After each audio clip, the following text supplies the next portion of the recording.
Is it time? It is time for us to do what we have been doing, and that time is every day. We'll see what happens. We'll know in a very short period of time, but it looks like it could be something that will be not good. Believe me, not good. I am a dissident. Don't move. Move. I'm saying no while you hear Palantir, Palantir, Palantir, Palantir. It's not going to be stopped. Seriously, we need to release the F-scene list. Turns off. I am not a church boy. Turns off. They're full-on vampires. They hate our beef. They hate our beef. They hate our beef because our beef is beautiful and theirs is weak. Not good. Believe me, not good.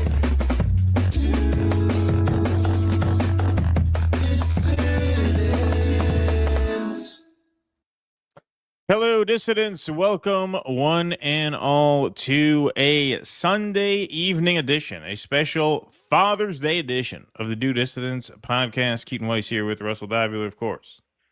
Hello. Shout Hello out to all you motherfuckers out there. That's right. Shout out to all the dissident dads out there. I got my Hawaiian shirt on for Father's Day. Casual Father's Day. That's what we call it here in the podcast business. Thanks, everybody, very much for being here tonight. We got Jake in the booth tonight. Round of applause for Jake. Nice crowd here to start things off. 620 strong, 642 strong in the YouTube chat, 294 over on Rumble. Hope everybody's enjoying the weather. Beautiful weekend in New York. Went to the Bronx Zoo yesterday. Lovely got my weekend. Wildlife Conservation Society souvenir cup for a good cause. You know, Very nice. it may be all over for the humans, but the animals are more noble creatures anyway. Look at that. Look at that. Yeah. That is a thing of beauty. That is God's creation. Compare that to this. Come on. Come on. Who should you care about more? Look at that. Look at that. We didn't even get to see the tigers. That's how big the Bronx Zoo is. That's how epic the Bronx Zoo is. You know, my kids have been on a reptile Hitler kick felt lately. that way. Yeah, he liked animals. Yeah, he was an animal lover. Yeah. That's true. Yeah. Yep. That's true. Yeah. So, you know, my kids, they learn from the best then. Because they're big animal they're big animal lovers too. They've been on a big reptile and bird kick lately. So they really wanted to do the birds of prey. They look a little like Hitler. You should paint the mustache yeah, on them. thank you. Yes, yes, they look just like Hitler.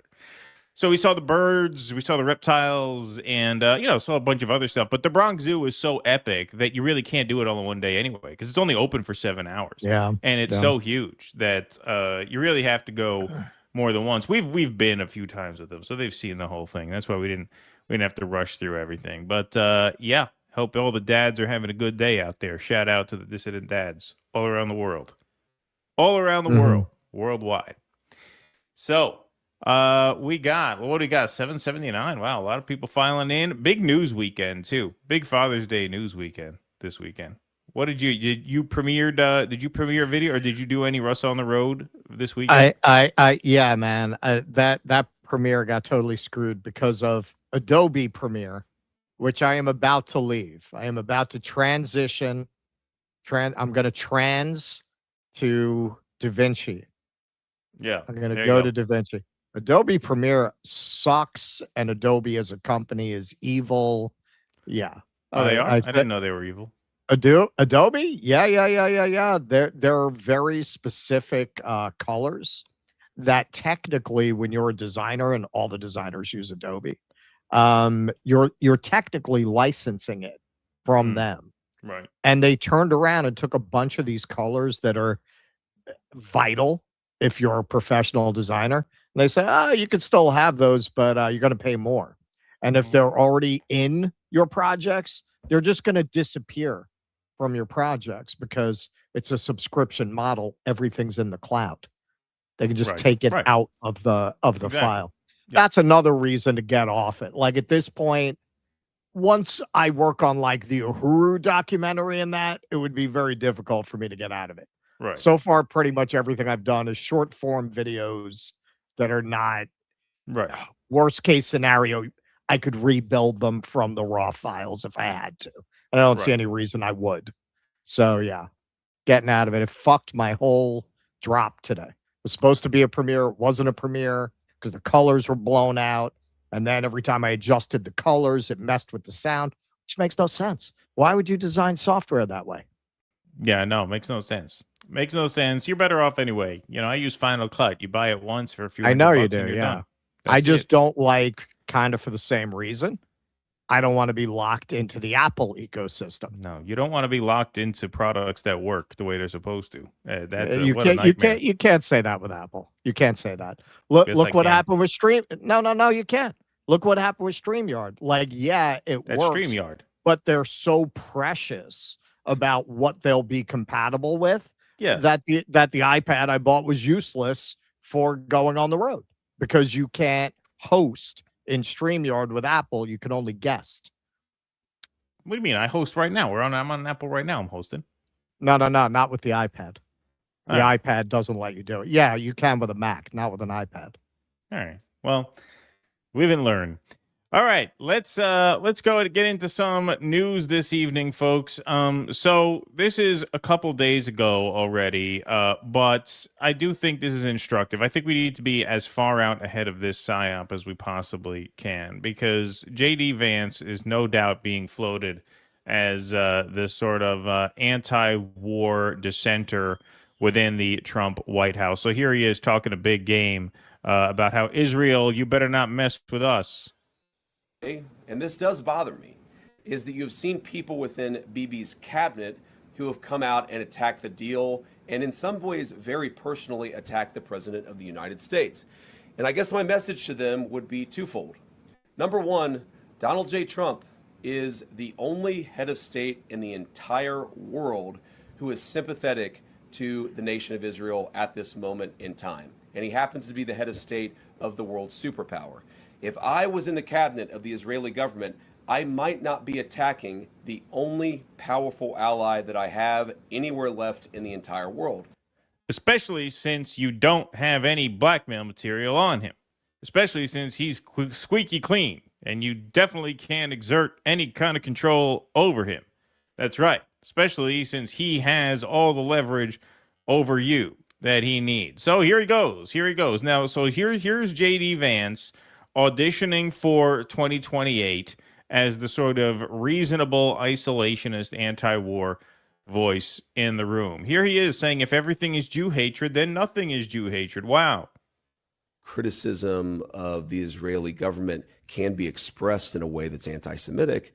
It's just not the case that every criticism of Bibi Netanyahu's policy decisions leads to anti-Semitism or is anti-Semitic.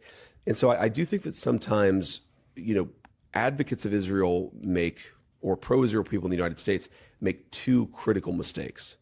One, on the one hand, is not delineating between America's interests and Israeli interests, because they're not always the same.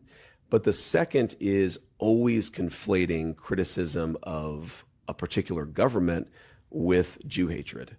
Because if everything is Jew hatred, then nothing is Jew hatred. I actually think Jew hatred is very bad, which is why I think we have to be very careful about not calling it's kind of like how progressives for 20 years called everything racist. And if everything's racism, nothing is racism. And we have to be very careful not to, in order to serve a certain foreign policy objective, try to criticize somebody as anti-Semitic when they're just not. So you're saying it's woke, basically. You're saying that Zionism is woke, which is interesting because it's interesting that you would say that. That's what I would have to say about that. It's very interesting that you would bring that up.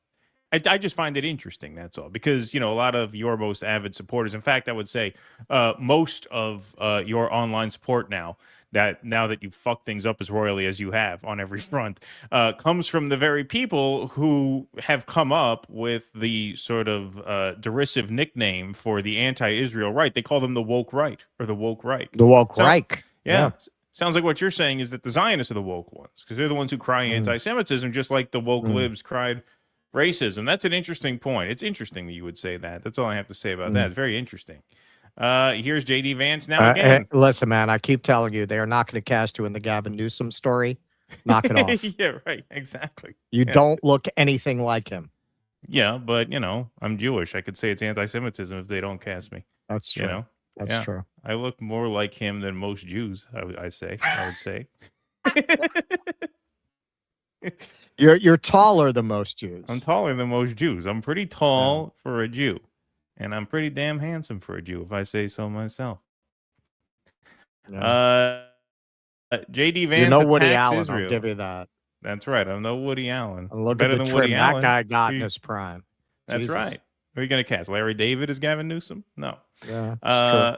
Here he is with the New York Times. J.D. Vance attacks Israel, saying you can't just kill your way out of solving every single national security problem. No, maybe I've missed this. I don't think Bibi himself has actually criticized the deal because I think he's maybe a little bit more familiar with the details of what's in it. But yeah, you've seen people in their system, Ben-Gvir and Smotrich, who've attacked the deal. And I guess my response to them would be, what is your exact proposal? And, you're a country of 9 million people. You can't just kill your way out of solving every single national security problem that you have. Look at what we've accomplished. So I know what you all are thinking. I think, you all are thinking exactly what Aaron Regenberg is thinking. Sounds like a Jewish name to me. Is this administration going to kidnap J.D. Vance off the street and send him uncharged to a federal prison for months like they've done to dozens of people whose literal only crime was saying these exact words? Yeah, exactly. Exactly. Here he comes and saying, you really can't assume that just because you're criticizing Israel that you're anti-Semitic or that you hate Jews. This is the administration that locked Mahmoud Khalil in a cage for 104 days, missed the birth of his child. 104 days.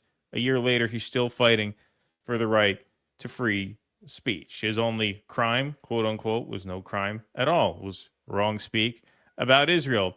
State Department used Homeland Security Investigations dossier to revoke Rumeysa Ozturk's student visa. She's the one who wrote the op-ed critical of her school's policy towards anti-Israel students. They kidnapped her off of the street. Trump administration sues Harvard over accusations of anti-Semitism. So see how now they're trotting out J.D. Vance to sound reasonable and say, well, really, I mean, it's extreme to just equate I won't even say anti-Zionism because he's not even talking about anti-Zionism. It's extreme to equate criticism of Israel with anti-Semitism, as if his boss hasn't done just that, as if he said anything about it until now. Okay, so are you going to say they were wrong to lock Mahmoud Khalil in a cage for 104 days? Are you going to say they were wrong to show up in an unmarked car and grab Rumeysa Ozturk off the street? What about suing universities for supposed anti-Semitism? You going to say anything about that? Blakely says, I'm trying to prepare myself for the rage I know I'm going to feel when everyone tries to pretend J.D. Vance is some based anti-war outsider in 2028. It's already pissing me off. Yes. Hear, hear. Hear, hear. The one thing that none of the people in and around this administration who want careers in politics moving forward, and I say in and around because I really think this applies a lot to like a lot of media people as well and the podcast circuit and whatnot. They don't realize that they're never getting the benefit of the doubt that they got in 2024 ever again. After this first year and a half, that's it. You're never being taken seriously as pro-free speech. You're never being taken seriously as anti-war. You're never being taken seriously as anti-corruption ever again. You've completely run through all of that goodwill. So whatever kind of op they're trying to pull here, where J.D. Vance is coming out here and talking all this, people have said this is the Tucker Carlsonification of the Trump administration, right? That's a catchphrase that like Batya has used, Laura Loomer has used, right? Well, there is some truth to that. They're coming at it from the completely wrong way, obviously. But the truth in that is that this is J.D. Vance auditioning for that endorsement. In other words, they want to win that part of the coalition back. And he wants to win that part of the coalition back for 2024. 28. And don't forget, the faction of the oligarchy that's in charge right now, who wants to maintain power right now, because this is a time when the sort of elites are fighting amongst themselves for power. That's a lot of what 2024 was, as Hedges called it, the corporatists versus the oligarchs. And I would say there are even divisions within the oligarchs, right? Sure. Vance is their guy. They want Vance. And so they hope he can nail this peace deal and he can come out and say, well, you can't criticize us. What are you, woke? What do you criticize? What are you saying? It's anti-Semitic to criticize Israel? Ha! When has this administration ever said that? It's bullshit. It's bullshit. Fuck every one of these people. These people should never be taken seriously on any point ever again, whether it's J.D. Vance, Tulsi Gabbard, RFK, anyone. The only one who should be taken seriously at all is Joe Kent. Why? Because he quit. He quit when he needed to. All these other people can just eat shit. Like, it's kind of offensive at this point for J.D. Vance to come out and say, well, I think some people in the pro-Israel camp are a little too, quick to label anti-Israel critics as anti-Semites. Your administration locked people in jail for criticizing Israel. In jail. Mahmoud Khalil, a legal permanent resident, a green card holder with an American wife, pregnant with their American son. You locked him in a cage for criticizing Israel. Now you're going to come out here on a podcast and act like, there are some people who are taking this too. Some people like your administration, you're second in line to the presidency. So it's pretty offensive to me, and I don't think there should be any patience for it. I think J.D. Vance 2028 needs to be a non-starter among everybody. It makes you a little nervous because, Tucker Carlson, I think, doesn't Tucker Carlson's kid work for, he's connected to the Vance scene and somehow? He pumps up Vance. Yeah, like you could just see him all of a sudden. Not all of a sudden, but slowly. He could have made a lot of money, and he forwent that. That speaks of character. I think. Yeah, exactly. Like I can see now Tucker Carlson massaging his audience into, supporting J.D. Vance. And as much as I appreciate a lot of what Tucker has said recently, I think we need to plant the flag right now and be like, no. This is, it's actually offensive that he's talking this way, honestly. It does, for those of us who have been pushing this message, it's the gig. I mean, that's what I keep saying with things like this. It's very frustrating to see everyone start talking the way you've been talking for years, that you were called horrible names for speaking this way. And then eventually everybody comes around. Everybody comes around. When you look at the Republicans today, they'll actually on Fox start beating their chest about women being degraded if it suits their political purposes. Now that is something that we take as a given, right? Like everybody agrees that women should have a right to choose their own career and profession, right? But people like what Fox represents fought that tooth and nail. And now it's something that's so ingrained in society that they will use the language of feminism when it suits them. That is, unfortunately, progress. Like in the end, we won the argument.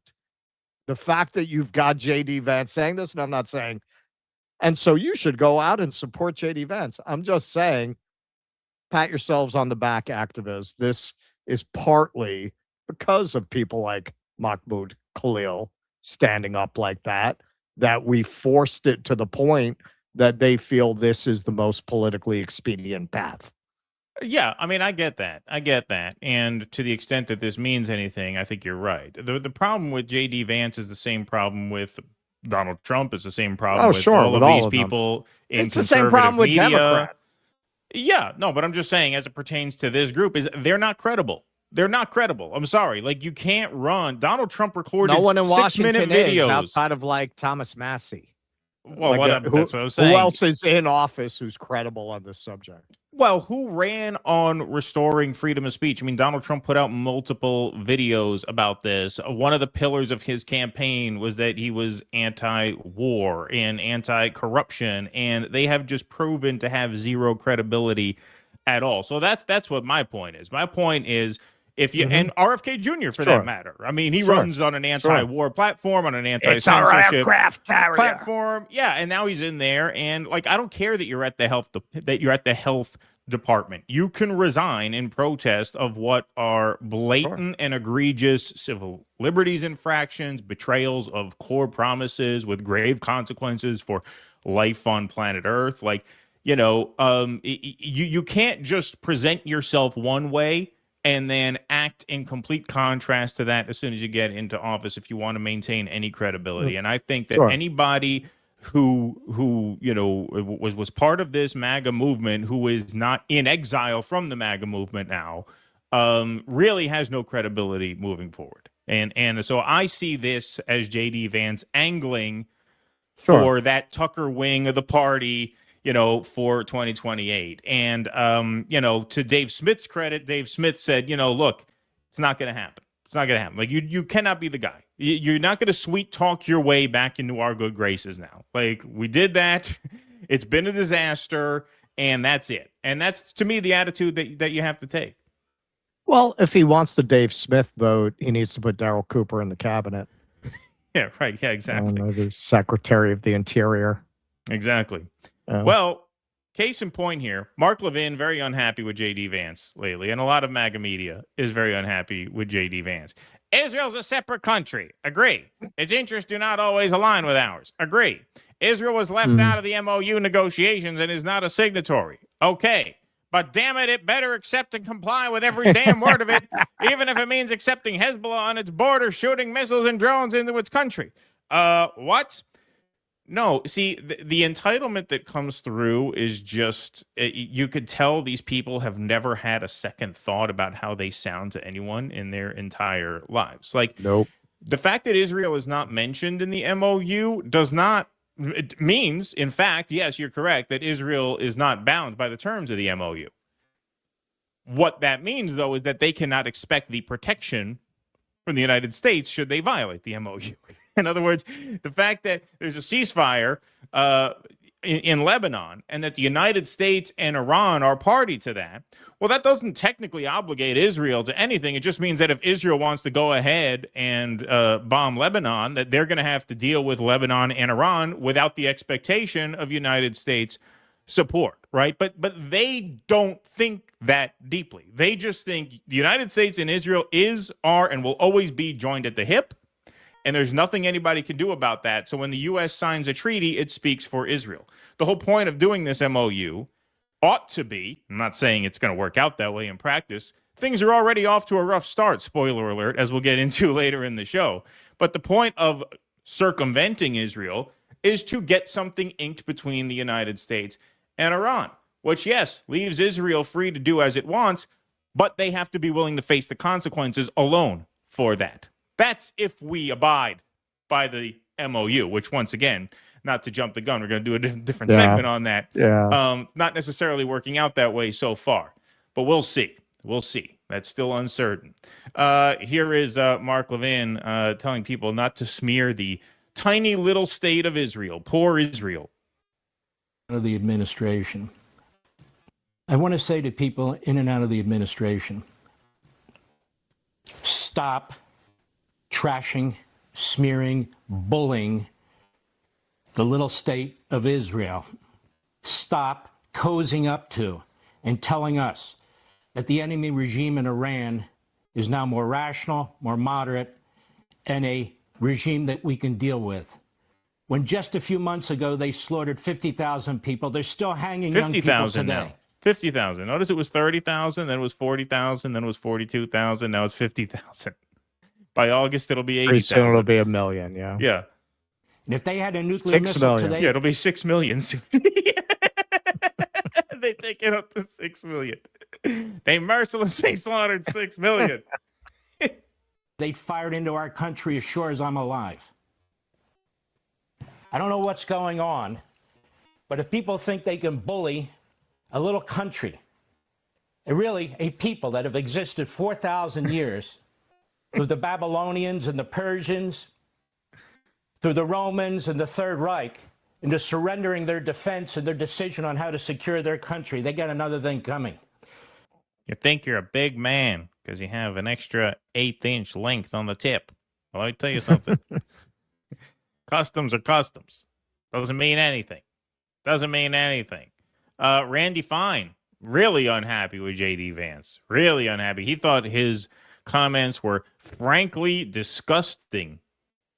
Look, I thought JD's comments yesterday were absolutely inappropriate and frankly disgusting. The state of Israel was not created by the United States. It is not funded by the United States, except in some small way. It was created in the blood and sweat and tears of the Jewish people arising out of the Holocaust. The United States didn't support Israel during its formation. In fact, there were times when it put arms embargoes in place. And J.D. Vance would be wise to go back and learn his history. I think his comments today were completely out of line. Completely out of line. Truman never learned how to say Chaim. He would humiliate the prime minister by calling him shame. Yeah, right. Exactly. So yeah, that is Randy Fine, very upset. All right, now this is a video. I didn't even have time to add this to the slideshow because it came across my feed right at the last second. But this is an Israeli activist named Yifa Siegel, and he's speaking at this Jewish News Syndicate summit here. So I just want to show you his comments here because he had some choice words for J.D. Vance. So this was found by InfoLib News. Jewish Chris News Minahan. Syndicate. I thought we just called that the news. No, that's just the media. That's called the, yeah, exactly. Oh, that's called the New York Times. But yeah, it's kind of redundant. Yeah, kind of redundant. Exactly. Brevity is key in media. So here he is insisting that Israel is a democracy and that how dare the United States tell Israel what to think or what to say or how to conduct itself. I have here the Memorandum of Understanding, and I checked 6 minutes ago and it has not changed yet. I'd like to read from Section 2. The United States of America and the Islamic Republic of Iran undertake to respect each other's sovereignty and territorial integrity and to refrain from interfering in each other's internal affairs. And that causes me to tell J.D. Vance that this is here a democracy. Don't tell us what to think or to say. I want to play this one more time. What word does he not say when he's reading from this MOU? There's a certain word, it's a proper noun, starts with the letter I, that is not mentioned as part of that. Memorandum of Understanding. Okay. And I checked 6 minutes ago and it has not changed yet. I'd like to read from Section 2. The United States of America and the Islamic Republic of Iran undertake to respect each other's sovereignty and territorial integrity. The United States of America and the Islamic Republic of Iran agree to respect each other's sovereignty. We read the MOU. We read the full text of it on our last show. And to refrain from interfering in each other's internal affairs. And that causes me to tell J.D. Vance that this is here a democracy. Don't tell us what to think or to say. The MOU does not tell you what to think or what to say. The whole point is that the MOU does not include Israel. What you just read was an agreement put in writing between the United States and Iran. Israel, under this agreement, is free to do whatever it wants. It's not party to the agreement. The agreement obliges the United States not to support Israel if they act in violation of these terms. In other words, if Israel violates the territorial sovereignty of Iran, we are obligated not to back them up. And that is what you're objecting to. But see, they're so fucking arrogant that does not even occur to them. They operate as a given that the United States will have their back, which means he can read a point in a memorandum of understanding that does not include the word Israel at all and take that as the United States instructing Israel to act a certain way. All it means is if you act a certain way in violation of this agreement, you have to do so alone, and you have to be willing to live with the consequences of that decision. But that's anti-Semitism. They don't like, how dare you? How dare you not support the Jewish state unconditionally? That's what they're saying there. That's what they're saying there. Well, their whole political project is oriented around centering the entire world on themselves. Right. So even an agreement that leaves them out, they hear as explicitly addressing them. Exactly. Exactly. When in reality, you're not party to that. That's not the United States telling you what to think. It's just the United States telling you, at least in text, hey, if you want Lebanon, you're going to have to fight Lebanon for it. And if Iran backs Lebanon, then you're going to have to fight Iran for it. The United States is out. That's what the text says. Now, is that how we're going to behave? Well, we already have an answer to that. I am very skeptical of that. Yeah, we're very skeptical. We have big questions about that.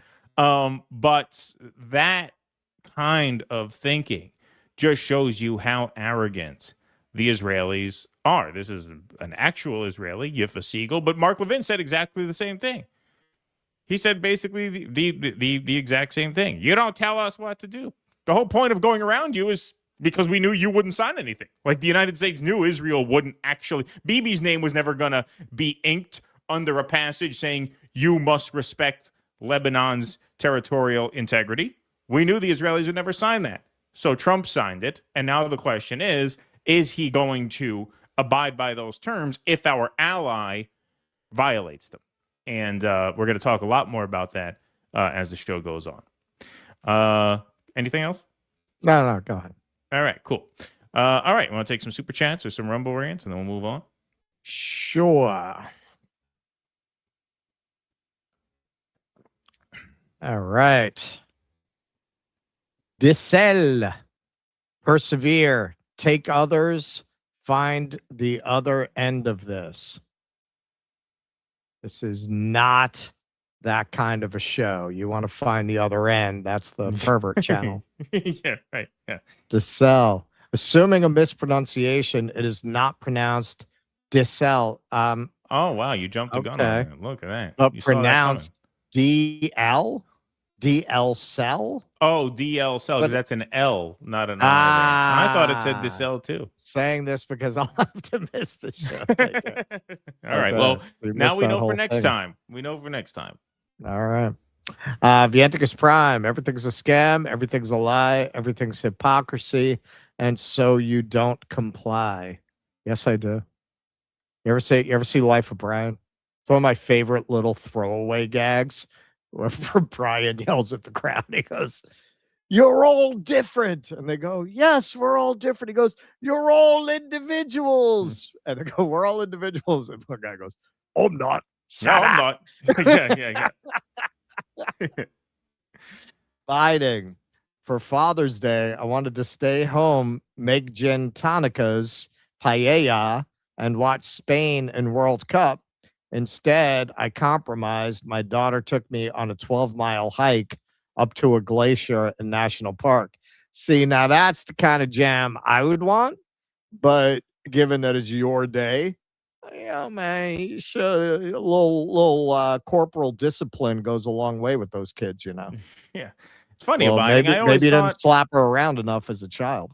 Biden, I always thought of you, I always envisioned you as like a young man. And I don't mean that as an insult. I mean like as a very young man. Like I imagined you as like a 20-something-year-old with your corn pop memoirs and stuff. Well, so does she apparently with that. That day. Exactly. Must be young at heart. Yeah. Must have a young soul. Because I always envisioned you as like a 25, 26-year-old, like spunky kid type, with corn pop jokes. But apparently if your daughter's old enough to take you on a 12-mile hike, then maybe, who knows? Probably a little older than me. Probably about Russell's age would be my guess. Maybe I don't know.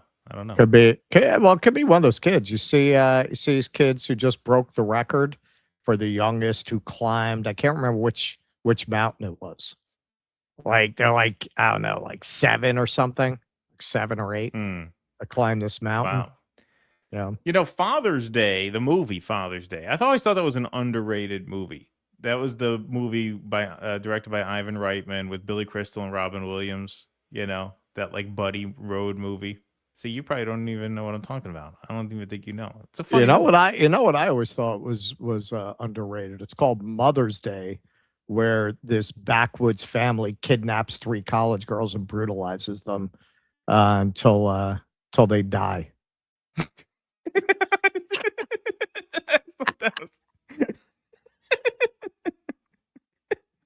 I thought that was an underappreciated film. That's an underappreciated movie. Actually, that is a cult movie that's pretty. But have you ever heard of the Father's Day movie? A lot of people don't even know that exists. But it's a pretty ugly film. No, I don't. See, a lot of people don't even know that exists. And, Robin Williams and Billy Crystal, they did, like, comedy shows on stage together as a team. They did, like, the USO tours, and obviously they're two huge names. Father's Day was this cool little, like, buddy comedy where these two older guys, one is like it's basically an odd couple thing. Like Billy Crystal's a successful lawyer and Robin Williams is this like down and out suicidal writer and poet and lives in San Francisco, just kind of a burnout. But an old flame of theirs from, 15, 20 years back, whatever it was, calls each of them because her son has gone missing. And she lies to both of them and says that because she had been with them within a small period of time, with each of them within a small period of time, she tells each of them that they're the boy's father and that he's gone missing and that they have to help find him. And so they both embark on a journey to find the kid. And of course, because they're both hot on the same trail, their paths cross and it's this like absurdist, buddy, farcical comedy. But it's actually really funny. I mean, they're both obviously great talents. And I thought it was really good. It got terrible reviews. But that was always one of my favorite, like, buddy comedies. I thought that was really entertaining. I wonder if anybody in the chat has seen that. Has anybody in the chat seen that? Most people don't even know that movie exists, which is weird because it has two of, like, the hugest names in comedy in it at the time. I have never heard of that, but yeah, it was good. It was funny. I'm gonna show you. I mean, it's a silly movie. It's not like it's not highbrow entertainment, but it's like a silly movie. I thought it was fun. All right, so that's that come up? Yeah, there we go. So that's the poster for Mother's Day. And I think that was done by the guy who went on to found Trauma. It was like Charles Kaufman. Yeah, it's a Trauma movie. I'm so proud of my boys. They never forget their mom. Yeah. So just to give you more insight into how I was brought up, my mother took me to see that when I was 10. And that explains everything.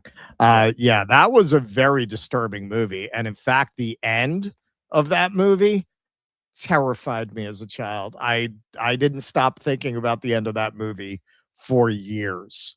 So I'm not going to ruin it for you. Last I looked, Shudder had it. Shudder had it as part of their collection. Yeah. Who's seen Mother's Day? I'm curious.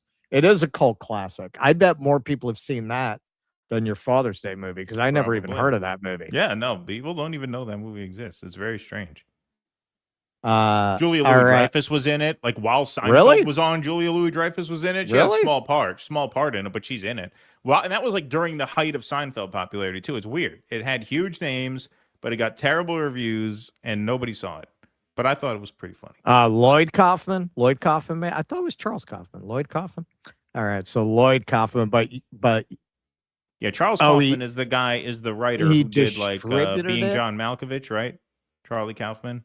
No, yeah. That's why I was thinking Charles Kaufman. That's right. Yeah. Yeah, but it is the guy who founded Trauma, rather. Sean Hurl, no Scotland, no party. Hi from Paisley. Is this like World Cup shit? Is this World Cup shit that we're I talking guess so. about? I haven't paid attention to it. Me shoot skeet super sticker. You don't follow it? No, I don't watch soccer. To me, that's an American kind of. Yeah, it's unbearably boring. I mean, soccer is just unbearably boring. I mean, it's not. Baseball's more boring to watch than soccer. No, not even close. Baseball, they score. They score runs in baseball. Baseball, things happen. Well, soccer, nothing happens. Soccer. They score like once or twice a game. Like a 2-1 game in soccer is like a high scoring game. Yeah. No, baseball far superior game. Danny D, I don't agree.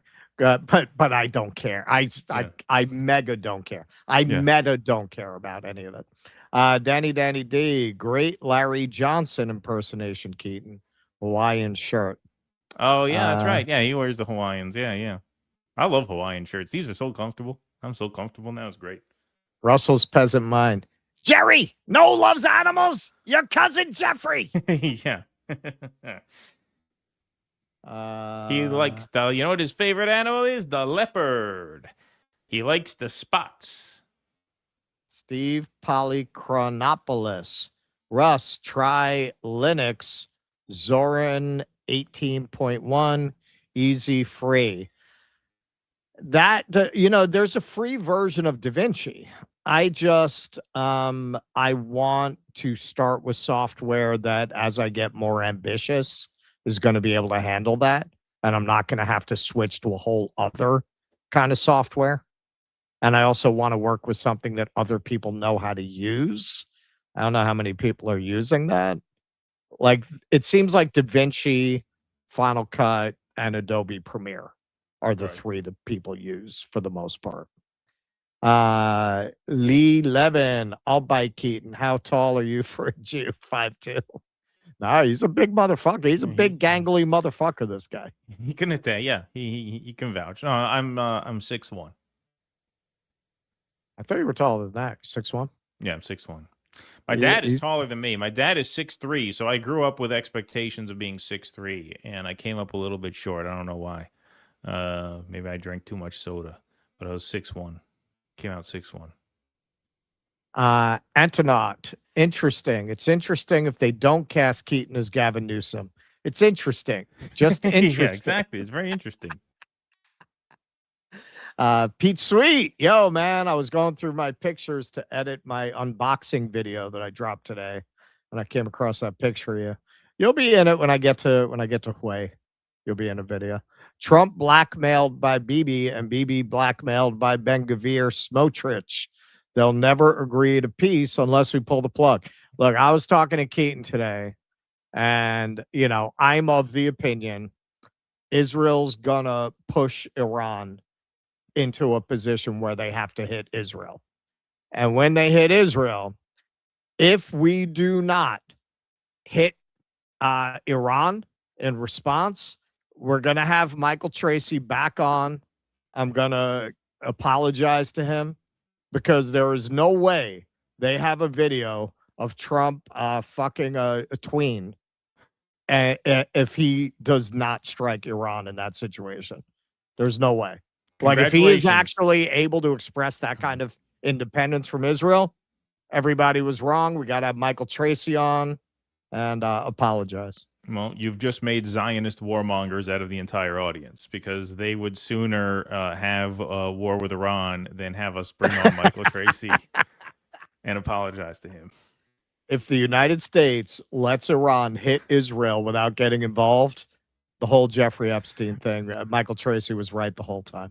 You've turned this entire chat into an ultra Zionist hate mob now. Now we're gonna get ratioed on every video because of that, because of what you just did.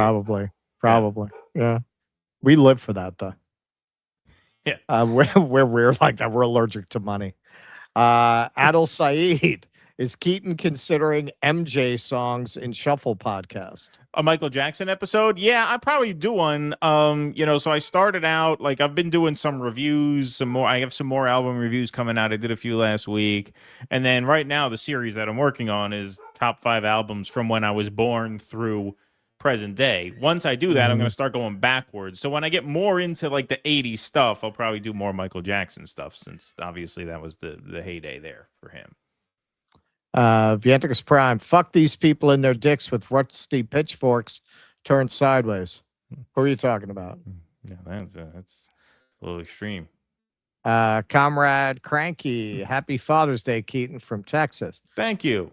I'm a father too. It doesn't matter if you're a bad one; you're still a father. Yeah, it's not called Good Father's Day. It's not called Good Father's Day. Yeah, that's It's not called Present Father's Day. That's in December. Yeah. Good Father's Day. This is just Father's Day. Yeah. Yeah, exactly. All right. You want to move right along? Oh, you're done? I'm done. Yeah, that's it. That's it? That's the whole Iran thing? No, that was the Vance thing. I have the Iran things coming up later. Okay. All right, cool. Went easy on yourself today. I took it. That's it. All right. Well, I'm Like the rest of the show's me. Yeah. All right. man? That's all for me, Okay. fellas. Thanks very much. All right. I mean, I guess Father's Day. We'll see All you right. Tuesday. Yeah. I guess the difference between the good father and the bad father is I have to do all my work. Yeah. No, my Iran thing is third. So with Lebanon and then Iran. Yeah. Okie doke. All right. So wow, the people in Lebanon were very excited about the ceasefire. All started heading home. Thousands of people who were displaced heard there's a ceasefire.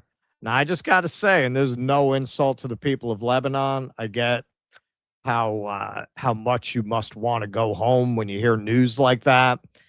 How could you think that Israel was going to do anything other than what they did? That part I don't get. DD Geopolitics, the rogue state of Israel continues bombing Lebanon. This was 2 days ago. And here's a little montage of bombings from Ascent World. Southern Lebanon morning. Comprehensive ceasefire as shown in the picture. And the picture is a montage of bombings. So here's Benjamin Netanyahu talking really not like a client state, not like a vassal state, but talking like the state that's in charge of the situation. The state of Israel will not, oh God, they all talk so fast. It's not enough that the language is perhaps the ugliest language ever spoken by humans. You have to speak it very quickly too. Yeah. I guess, hoping people won't notice. The state of Israel will not be a fleeting episode in the history of our people. We stand firm on. To say when your cultural ethos is that you mean none of what you say, it helps to talk fast. You know what I mean? Yes. Because the whole ethos is you're gonna deny having said everything you've ever said. Yeah, So yeah. you may as well get through it quick so they can't understand it. Say it fast enough that you can deny that you said what you said. Talk real fast and say you never said anything. Talk fast, they don't know. History of our people. We stand firm on our vital interests. We have achieved tremendous accomplishments, and we will not give them up. We will remain in the security zone in southern Lebanon as long as necessary to protect the residents of the north who are dear to us and the citizens of the entire country. As Prime Minister of Israel, I firmly stand by this, and nothing will change that. And regarding Iran, whatever the diplomatic developments may be, I will not allow Iran to arm itself with nuclear weapons. As long as I am the Prime Minister of Israel, this will not happen. Has this guy been talking about how they're about to get a nuclear weapon for 40 years? Hasn't it been like literally 40 years since the 80s? He's been saying they're about to get a nuclear weapon. Okay, but for anybody who's going to try to tell you that Netanyahu is the crazy cuckoo pants, and that's not just an Israeli phenomenon. This is the Israeli minister Katz saying, we have flattened the entire first line of villages in southern Lebanon. All the houses have been destroyed. The residents will never see them standing ever again. This is from Mario Naufel.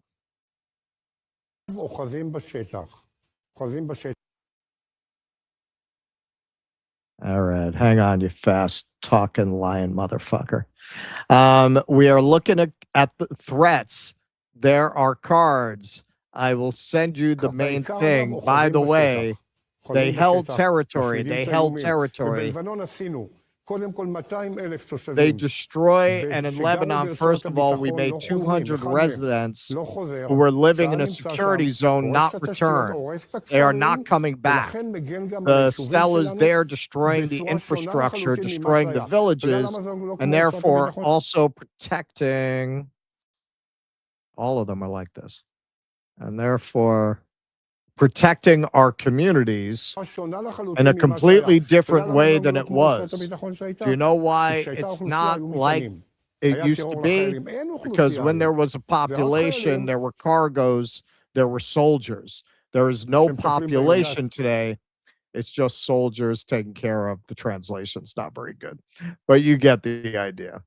And then Beelzebub Smotrich, he starts out talking about Gaza, and then, these guys, they just, is what happens when you know you're not going to face any consequences for anything that you say. They just say shit. He says, well, southern Lebanon is next.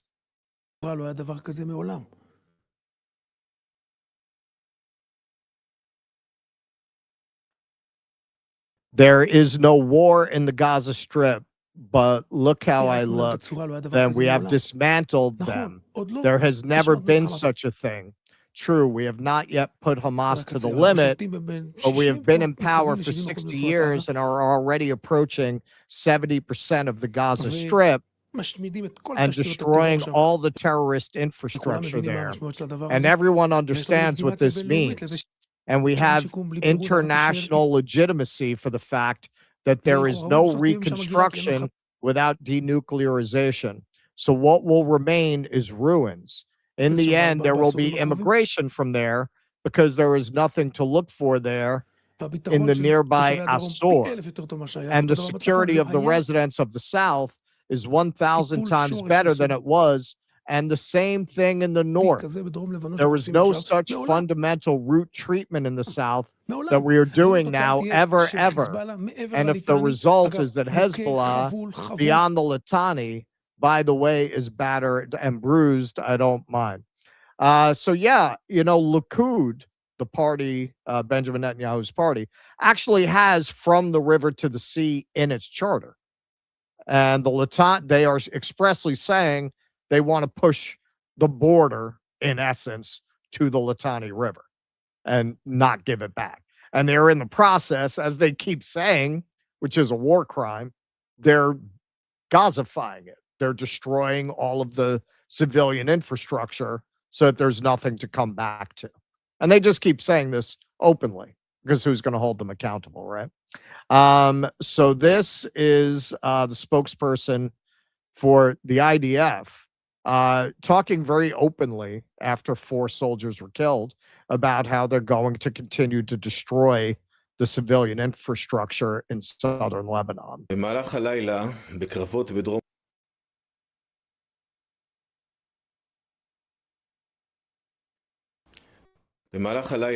During the night in battles in southern Lebanon, 4 fighters fell, including the commander of the 52nd Battalion, Lieutenant Colonel blah, blah, blah, blah, blah, of blessed Star Wars name, of blessed memory. The names of the 3 other fighters who fell with him will be approved for publication later. Hezbollah is engaging in a blocking battle to prevent our forces from completing the destruction of these infrastructures, meaning people's houses. Hezbollah is the one who violated the ceasefire. They're trying to protect the capabilities they built over the years. Again, he's talking about villages. He's talking about people's houses and infrastructure.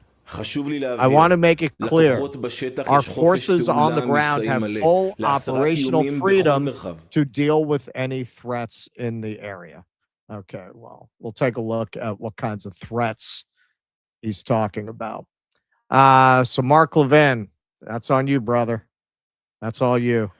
Hezbollah launched an attack tonight in which 4 Israeli soldiers were essentially incinerated. I assume Israel will hit back very hard. No MOU or final agreement will change who these terrorists are. Go ahead. To which Caitlin Johnston responded, "Oh no, what part of Israel were the Israeli soldiers in when this completely unprovoked attack occurred?" I mean, understand what they're saying. They're destroying the civilian infrastructure. They're destroying 200,000 homes in southern Lebanon, or the homes of 200,000 people. And they're claiming that Hezbollah hitting them while they're doing that is terrorism. Lebanon was hit 2 weeks after October 7th, 2 or 3 weeks. Within a month of October 7th, even though obviously if you look at a map, Yeah, Lebanon has nothing to do with that. They were hit, and this is the Gazification of Lebanon. I mean, they're just saying civilian infrastructure is terror infrastructure. Right. They said the same thing about Gaza. Well, we had to level it all. It's all Hamas. Ryan Graham, I have never heard of a country invading a neighbor and then calling it unfair that their soldiers died in that invasion. I don't think any other country even thought to make that complaint. On top of that, Israel now wants to retaliate for its soldiers being killed while invading their neighbor. This is pure madness. Just leave Lebanon. And here's Larry Elder. So, I did a whole thing the other day about how the whole conservative space is basically an Israeli op. I posted something on X about that. That got pretty widely shared. Larry Elder, man, this is a perfect example. You notice all these anti-woke kind of people, they're all Zionists, man. They're all Israeli ops. It's all Israeli ops, man. They're all being paid by Israel. All of these people. Larry Elder, Israel by population is about 1/34 the size of the United States. Hezbollah just killed 4 Israeli soldiers. Adjusted for population, that's the equivalent of 136 American soldiers killed. How would we react? That's amazing. Aaron Regenberg. So if you apply this logic to the 4,000 citizens of Lebanon that Israel has killed in their invasion, you'd have to ask how the U.S. would react to an invading force killing 235,000 Americans, many of them women and children. You really don't want to do this calculation for Gaza. Yeah, you're going to tell me Larry Elder's not paid? These people are paid. They're all paid. All of these MAGA influencers are paid by Israel. You ever see how much you get paid to post on X? It's not that much. It's not that much money, man. So anybody making a living from that, they're getting their bread buttered someplace else. And when you see what these people post, they're getting their bread buttered probably by Hasbara Israeli money. Well, just think of it. Can I just add one thing there? Because one thing that's amazing about that is just you talk about wokeness, right? What a woke formulation that is. That, small minority populations count more, right? Look, Israel has a smaller population, right. So 4 Israeli deaths is the equivalent of whatever, 136, American deaths. Okay, so why don't you apply that same logic here? So what if a liberal told you, 300 black people are killed by cops every year, and they're only 13% of the population? So that's like 2,100 white people killed by cops every year. What if over 2,000 white people a year were killed by cops? You'd call that a white genocide, right? Right. But of course, they would scoff at that comparison. They would say, "What are you talking about? Why would you say that Black lives matter more?" That's how they would absorb that. Well, when it comes to Israel, no. Hey, 4 Israeli deaths, it's like 130 American deaths. Yeah. Well, he's paid. He's paid. You think Larry Elder wakes up in the morning and thinks of this shit? He's paid. Whether it's directly or through conference fees, speaking fees, paid travel, these guys are paid. They're the paid. incentives in They're conservative media always run in that direction. Yeah, no matter, in some way, shape, or form. In some way, shape, or form, there's incentive to toe the line. They're paid. Caitlin Johnston, is just bananas how the Hasbara machine keeps trying to spin Lebanese people firing upon hostile invaders inside Lebanon as some kind of unwarranted act of aggression. After the 2024 ceasefire, which is what you were just mentioning, Israel attacked Lebanon on a daily basis. This happened for months on end without a single Hezbollah response. The mass-scale murdering resumed after Hezbollah fired a few rockets when the U.S. and Israel launched the war on Iran, following month after month after month of daily IDF attacks on southern Lebanon. Hasbarists keep trying to frame this as Israel going in to protect itself from unprovoked attacks by terrorists. But the violence has been unbelievably one-sided by Israeli forces, with Hezbollah exhibiting remarkable restraint. Israel is very clearly and undeniably the aggressor here. And it's absolutely hilarious that we're being asked to view them as innocent little victims when they're attacked by Lebanese men in Lebanon during an active military invasion. One of the best in the business, Miss Johnston. And speaking of best in the business, Babylon Bibi is definitely kind of supplanting the Onion as best in the business. Evil terrorists fight back when benevolent Israeli soldiers take their land. Yeah, that's about the narrative they're going with. OSINT World, Israeli Channel 12. A ceasefire does not mean ceasing fire if it means not escalating the attacks. This is something they actually said on Channel 12. Adam responds, "This is the most Israeli thing I have ever heard." Just about. But hey, the star of the show is human sausage casing Ben-Gvir. Dropped a lot of bangers this week. Here he is giving a little speech. I state this unequively. Our dear Prime Minister, the era of endless rounds of fighting is over. Not in Gaza, not in Lebanon, not from Iran. I demand that the Prime Minister allow IDF soldiers to continue defending themselves in the state of Israel. I demand that they are able to continue dressing up in the lingerie of their victims and taking photos and posting them on Telegram. This is part of how they relieve the stress. We must continue to demolish homes in southern Lebanon.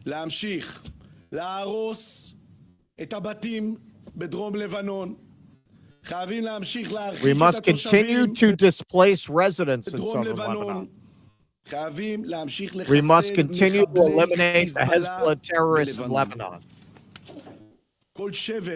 Every drone or missile, every projectile fired at us, we must respond to it unequivocally and yes, respond without delay. Okay. All right. But he wasn't done. That was the least of it. That was the least of it. So if you go to Gvir's post, this is how deranged it is. It was too crazy for X, home of the Nazi. X thought it was too much. Home of every living grand wizard of the KKK. But this was too much. This post violated the X rules. However, X has determined that it may be in the public's interest for the post to remain accessible. So you have to click into it. It's warning you that this is a violation of their terms of service. Here's what we've said. Like, the news is becoming so horrible that, like, you can't even cover it on social media because you'll get censored just for reporting the news. That's how bad the news is. Like, hey, we're not saying nothing. We're just reporting the news. Yep. We report, you decide. Yeah. So here's what he said. For every tear of an Israeli mother, 1,000 Lebanese mothers must weep. All of Lebanon must burn.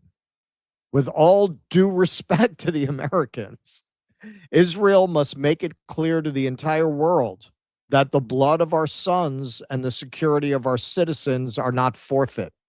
All of Lebanon must burn. Our supreme duty is to protect the citizens of Israel and the soldiers of the IDF. And this commitment takes precedence over every other consideration. I told the Prime Minister, even in our private meetings, for every tear of an Israeli mother, 1,000 Lebanese mothers must weep. Enough with the ping pong. In the Middle East, you don't win with measured responses and restraint. You need to go berserk, to obliterate, to crush the terror. This was too much for X. This was too much for X. And anybody who, we really don't have a choice because of the line of work we're in, I don't think I would even look at X if I didn't do this. I wouldn't even open the app.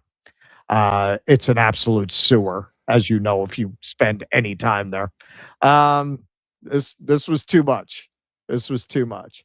These are supposed to be our allies. This is who we're in bed with. Can you imagine if Kim Jong-un put that out? Can you imagine if somebody can you imagine if Maduro had put out something like that? Can you imagine if a Cuban leader put out something like that? Putin. This is who, oh my God, if Putin put out something like that, these are our allies. These are our allies. This guy, he's not going to lose his job in the government because he speaks for most Israelis. That's what they don't want to tell you. They're very comfortable with that kind of rhetoric. Diligent Dennison pointed out, I've never seen X use this label before. The violence is against terms of service, but the message is so revealing that they kept it visible. You know, this is my theory. Elon is, given that he spends all day, every day trying to start a race war. I can't imagine that guy likes Jews or Israel. They got something on him from that island.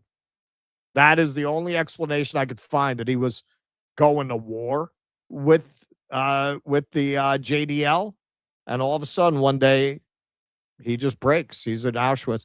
But every now and then, the ADL, the JDL are the Jewish terrorists, the Jewish defense. Yeah, you're talking about Greenblatt and the advertisers, right? Greenblatt. Yeah. That the fact that he bent the knee to those people, it makes no sense. It makes no sense if you know who Elon Musk is, if you look at his conduct. I think they got something on him, but every now and then you'll see things like this where it's like he's trying to express some independence and hoping they're not going to release the tapes. So a few responses here. Janine Eunice, I encourage you to keep tweeting such things, supremacist psychopath.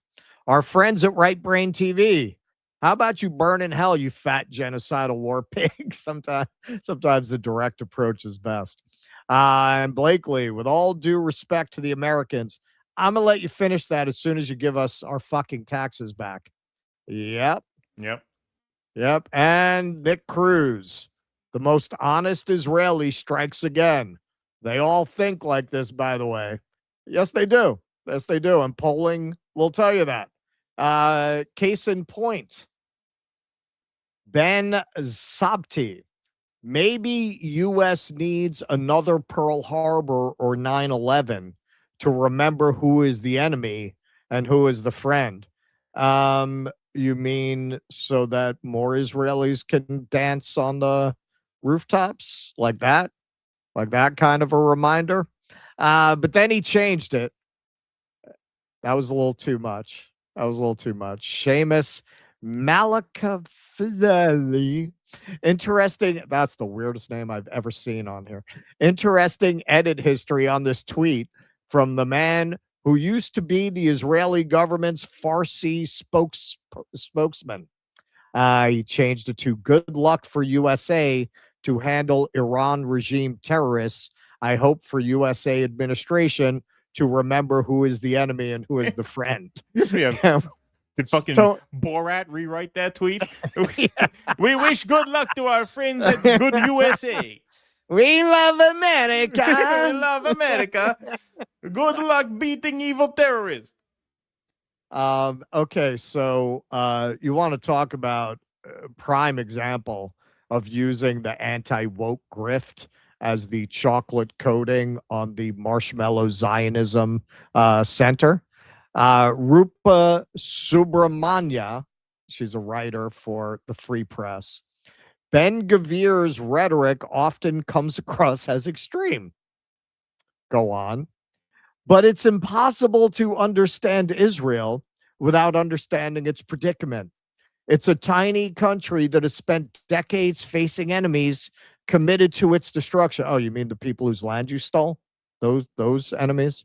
That produces a security mentality unlike almost anywhere else. And unlike any other country out there, Israel treats the protection of its own citizens as the government's highest obligation. Unlike any other country out there, what the fuck are you talking about? What are you talking about?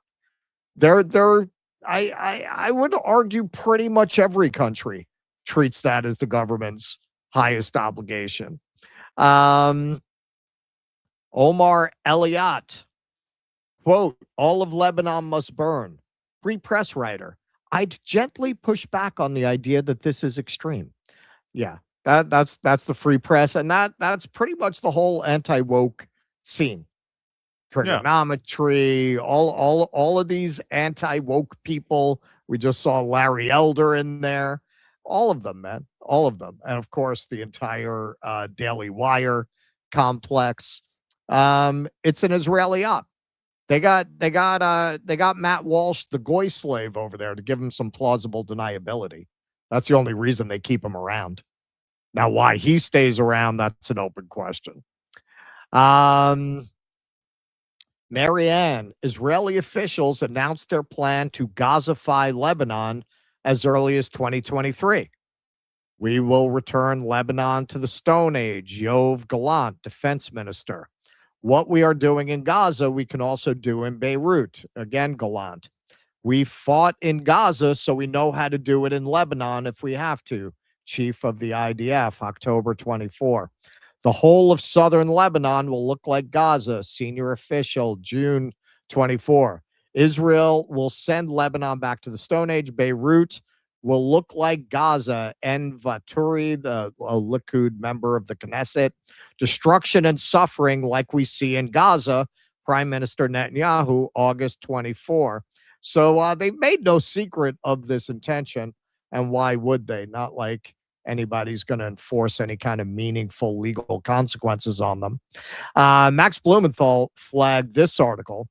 Israeli soldiers say they are an army of Vikings looting stores, stealing cars, and even entire warehouses in southern Lebanon. If you want to check out the whole article that this comes from, it was in Haaretz. It's called Over the Border. It was okay to be crazy.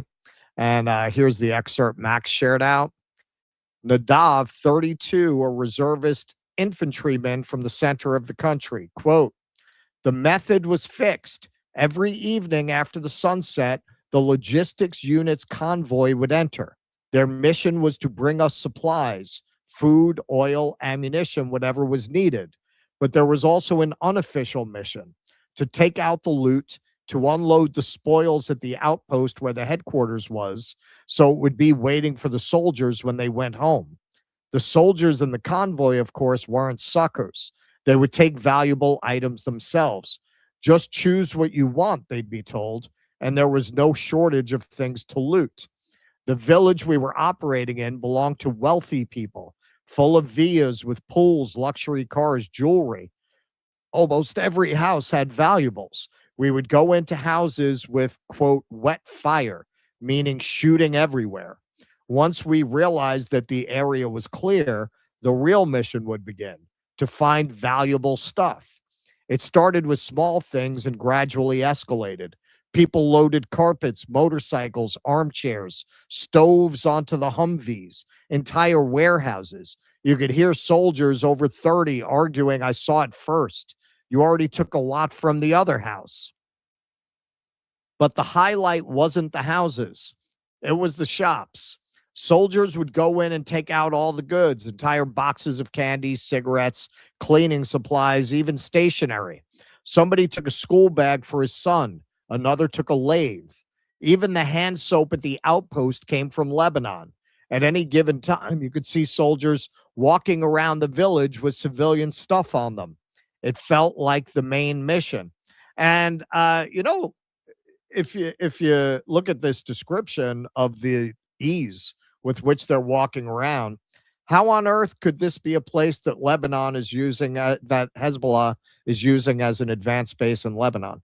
Like, how could you this freely just walk around and loot if this is really a mission about suppressing terrorist attacks by Hezbollah?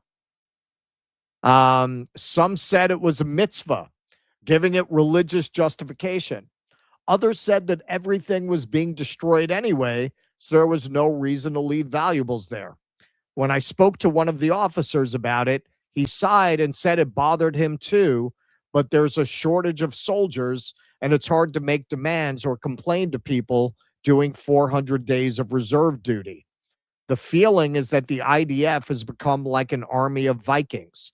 They let soldiers loot so they'll be happy and keep fighting. Yeah, you're going back to ancient warfare, really. Like, that was a big part of the incentive for troops. You had to let them freely loot when you conquered an area. That was a big part of their pay. Um, Now, Sky News, certainly not a lefty news organization. Even they're not swallowing the idea that what the Israelis are doing there is to take out Hezbollah. So here's some of their report. He says Hezbollah fighters are hiding amongst civilian homes. But there's no evidence of any military activity here when we turn up with the first responders. There's palpable tension. Their job is seen as one of the most dangerous in South Lebanon right now. When they find any wounded, they move quickly. Every minute counts, and the risk to the crews grows with every second they remain on site. Well, they've just pulled out at least one casualty. You've got to remember there's hardly anyone living here now. The city has completely emptied out. But there is a pattern of multiple strikes over the past few days. We've seen it just today. Professor Zinkus, the difference between Lebanon and Gaza is that international press has access to Lebanon. And they're showing for all the world to see that Israel is bombing civilian targets where there is no military in sight. These are war crimes. Yes. This is Courtney Bonneau. She's actually a journalist on the ground. I just heard the BBC radio say that the Israeli army was attacking Hezbollah targets yesterday. And they also platformed someone bloviating about how Iran is occupying Lebanon. As a frontline journalist on the ground for the last 18 months, I would like to reiterate that I have not seen any Iranian occupation bases in Lebanon. I have not seen any children killed here by Iranian bombs. I haven't seen the IRGC massacring entire families on a daily basis. The IRGC has not shot at me or killed dozens of my colleagues in targeted attacks. Iran has not been systematically murdering healthcare workers, over 130 in Lebanon.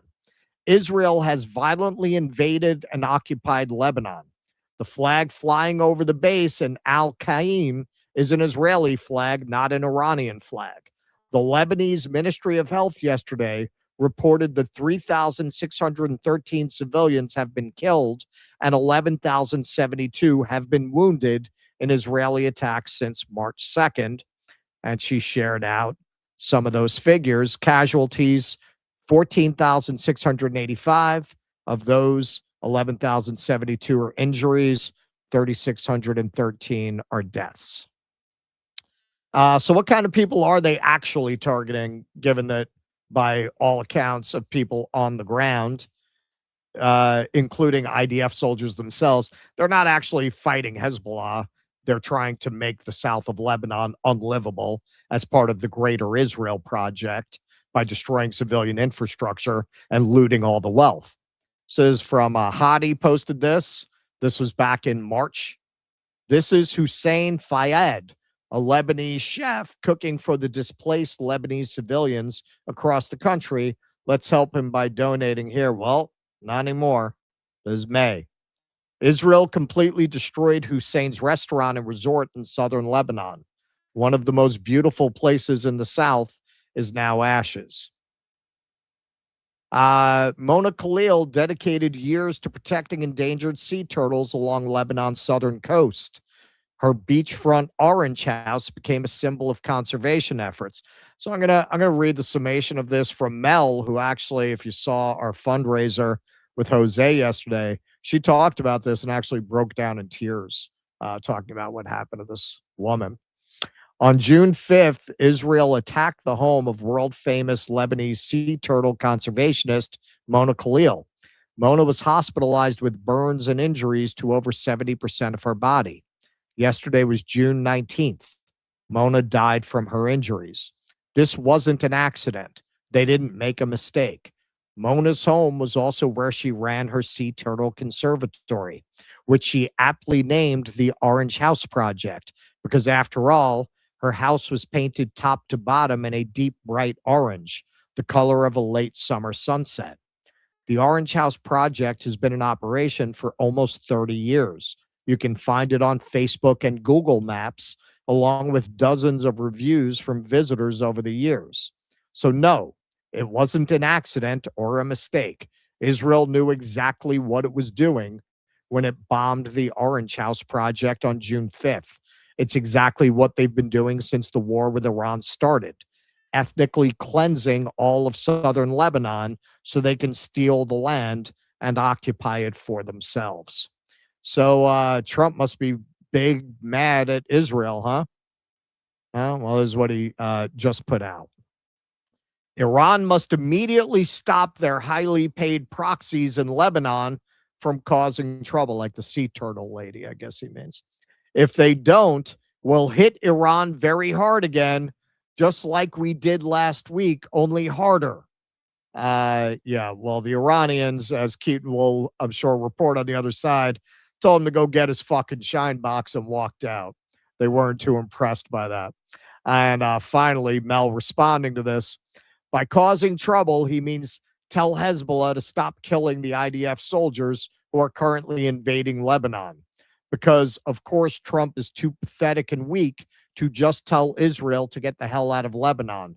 One step forward, two steps back, repeat infinity. Yes. And this is why I do not believe there's a universe where Iran hits Israel in response to this, where the United States does not feel compelled by whatever control or power the Israel lobby and its proxies have over this administration to jump back into the war. They clearly don't want to. They know it's a disaster for the country. They know it's going to be the end of all of their careers beyond the damage they've already taken, just absolute inability to walk into a restaurant for the rest of their lives. You're talking about the United States running out of oil in 4 weeks. This is why they're trying to bring this to a close. Is there a world when you look at that, that on the one hand, yeah, you got J.D. Vance doing kind of the classic vice president job, taking the heat for the president, going out and talking all the shit about Israel, while that's what Trump's putting out? There's no way, because the Israelis are going to push it to the point. They made it very clear they're going to Gazify southern Lebanon. I don't think the Iranians are going to let that go without a fight. And at that point, the Israelis get what they want. The United States is pushed back into it. But the world is not having it anymore. That is the good news. The absurdity of Israel invading Lebanon and claiming to be the victims when the Lebanese army, which apparently will not stand up for its own people, defers to Hezbollah to try to protect the country and protect the civilians that they're brutalizing. The world is not buying the victim narrative anymore. Look, we don't know when it's going to happen, but I think when the history is written of the Jewish people, Israel is going to be remembered as the worst thing that ever happened to the Jewish people. Because when the dam breaks, and it will break, it's going to make World War II look like a trip to Disneyland in terms of the, not in Germany, not in certain countries, global wave of real anti-Semitism, not just anti-Zionism, that you're going to see. Yeah,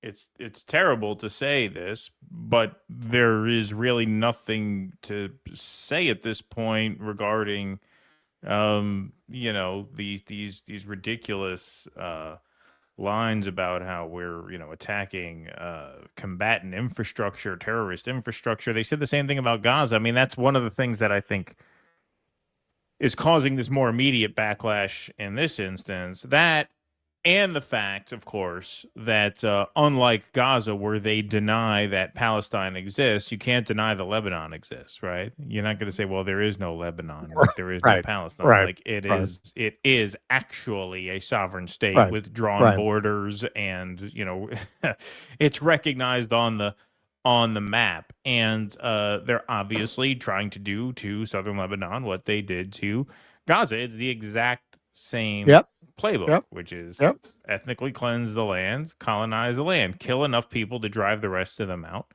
and claim it for yourselves. That's very obvious. And you look at what happened to that guy's resort and restaurant. If that happens in a country that is in good standing with the Western powers, that would be front page news. Just that incident alone. Right. That a resort was blown up. That would be considered a terrorist attack. That's what that is. That's a terrorist attack. When you attack civilian infrastructure for political purposes, that by definition is terrorism under all circumstances. You can't target civilians for political purposes. That is the definition of terrorism. And that's, of course, what that is. And the Orange House, same thing. Same thing. And, yeah, it's not something that the world is going to stomach so easily a second time. And, what makes it especially tragic is that, it took a Gaza genocide to wake the world up to this, that's another really terrible thing to say, but I think it's unavoidable because that is just the plain truth of it. That Gaza was really a wake-up call. And what did people say, throughout the Gaza genocide, which is, of course, still ongoing. Not that it's over. It's not, I would say it's not even halfway done yet when you look at the deaths of disease and displacement in Gaza. I mean, it's just horrible. But,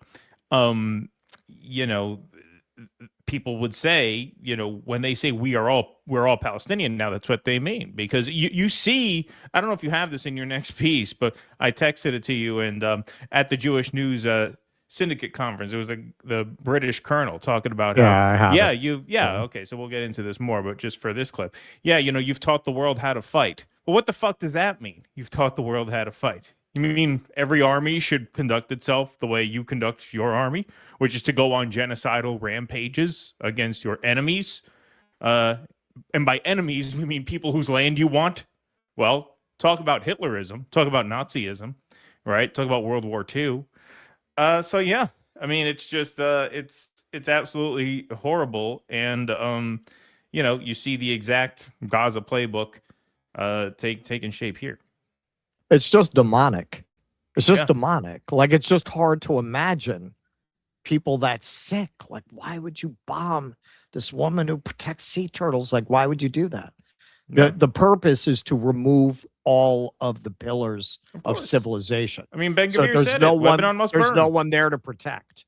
Yeah, he said it. It must burn. 1,000. Right. Imagine saying, for every one Israeli mother who weeps, 1,000 Lebanese mothers must weep. You're talking about we have to literally ruin the lives of 1,000 innocent people for every one of our people who are killed. I mean, it's absolutely sick. Yep, 100%. All right, let's take some super chats, and then we'll go on to the next part of this here. Jim Taleb, thanks for the $2. Appreciate that very much. Danny, thanks for the $5. A little-known great movie is The Killing Room, starring Nick Cannon. It's about modern-day MK Ultra. Nick Cannon, really? Is that a new one?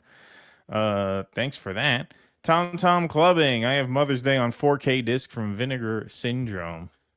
Oh. Wow.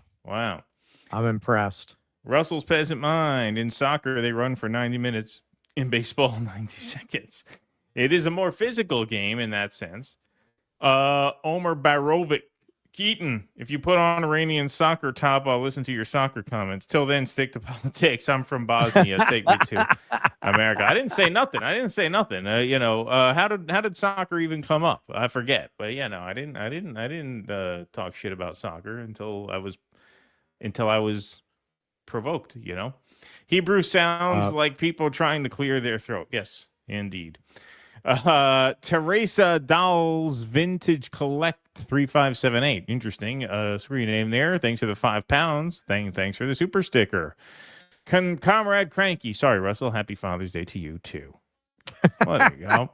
I really don't deserve it. Free Palestine, free Lebanon, says It's Comrade okay. Cranky. Teresa Dahl's Vintage. Happy Father's Day, Russell and Keaton from Ireland. Well, thank you so much. Thank you. Race Car has some advice for Russell for $20. Thanks, Race Car. Hey, Russ. Yeah, Adobe is bloated junk, man. Were those colors that disappeared from Pantone? I think Pantone colors have to be licensed, unfortunately. What? Yeah. Well, yeah, kind of and then bullshit is that? they changed like colors that they knew were vital to professional designers, you had to pay more. So, at that point, they got you. Like, if that's your profession, what are you going to do? You're going to have to pay. It's like the mob. Yeah, that's ridiculous. That's ridiculous. Luke B83. Russ, have a look at Cyberlink Power Director. Oh, there you go. All right, got a recommendation from Luke. Michael Castillo. What's up, Michael Castillo? Good evening, gentlemen. Happy Father's Day to both of you. Thank you, Michael. My friend and I saw history with Kyle Schwarber hitting 3 bombs and Bryce Harper hitting for the cycle. We're all Persia, free Palestine. Oh, wow. Were you at the game in Philly, or were they playing out near you? Were you at Arizona? But that's quite. Would that happen in the same game? The guy hit 3 home runs and Bryce Harper hitting for the cycle. That's pretty crazy. Vienticus Prime says, apparently the Israeli Minister of Social Equality, I am personally proud of the Holocaust of Gaza and that 80 years from now they will tell their grandchildren what the Jews did. Yeah. Vienticus, the security of Delaware is paramount, and for that, all of the Mars must burn. Thank you. It's your boy. Happy Father's Day to my 2 favorite Jews. Thank you. It's your boy. Appreciate that. Thank you for helping us get through these crazy times with your streams and for allowing me to say I am not antiseptic because I like you 2 Jews. Well, there you go. So it works out for both of us. Keep doing what you guys do. Thank you so much. Appreciate that very much, my friend. All right. Want to go on to... I got one more I got to load in. Oh, okay. Vientica says, I would personally enjoy seeing Ben-Gvir fatally stub his toe on the front passenger side of a Ford Pinto. French Laundry, thanks for the super sticker. Appreciate that very much. All right. Okay. Shall we go? All right, we're good. Okay, go ahead. All right. You might have seen Mike Huckabee talk about how the United States owes its very existence to Israel. So he was another speaker at the redundantly named Jewish News. What was it? Symposium service? Jewish News Syndicate. The Jewish Syndicate. News Syndicate. Even better. Otherwise known as the press. Yes. Otherwise known as the press. So here he is doubling down on that. He's doing it in front of the right crowd. The Jewish foundation that Christianity was formed, and upon the Jewish and Judeo-Christian foundation, Western civilization was formed, and without that, there would not be an America. It is as simple as that.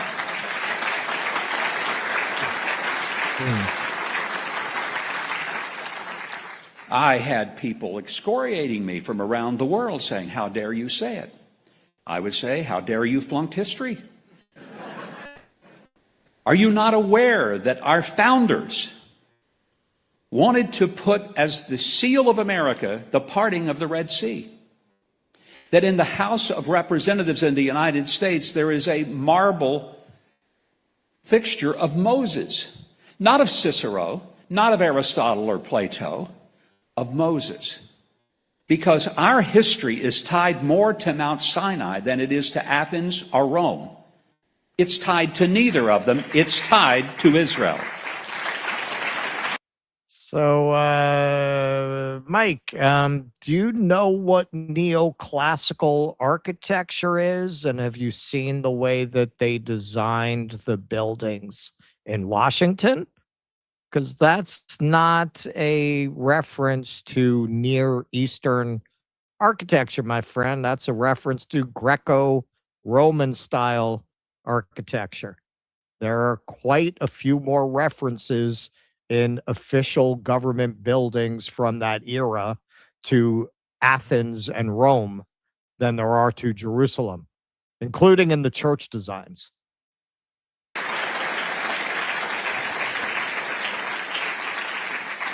The 3,800-year continuity of the Jewish people from the time God said to Abraham, I'm going to make you a great people, and through you the world will be blessed. When our founders understood, they understood it in such a way that even in our Declaration of Independence, we made very clear that our rights don't come from government, they come from God. They come from the Creator. And where did they get that notion? They got it all the way back to this very city in Jerusalem, They got it clearly from the time of an unbroken history of the Jewish people having been connected to God and being a light to the world. And I want there to be no misunderstanding.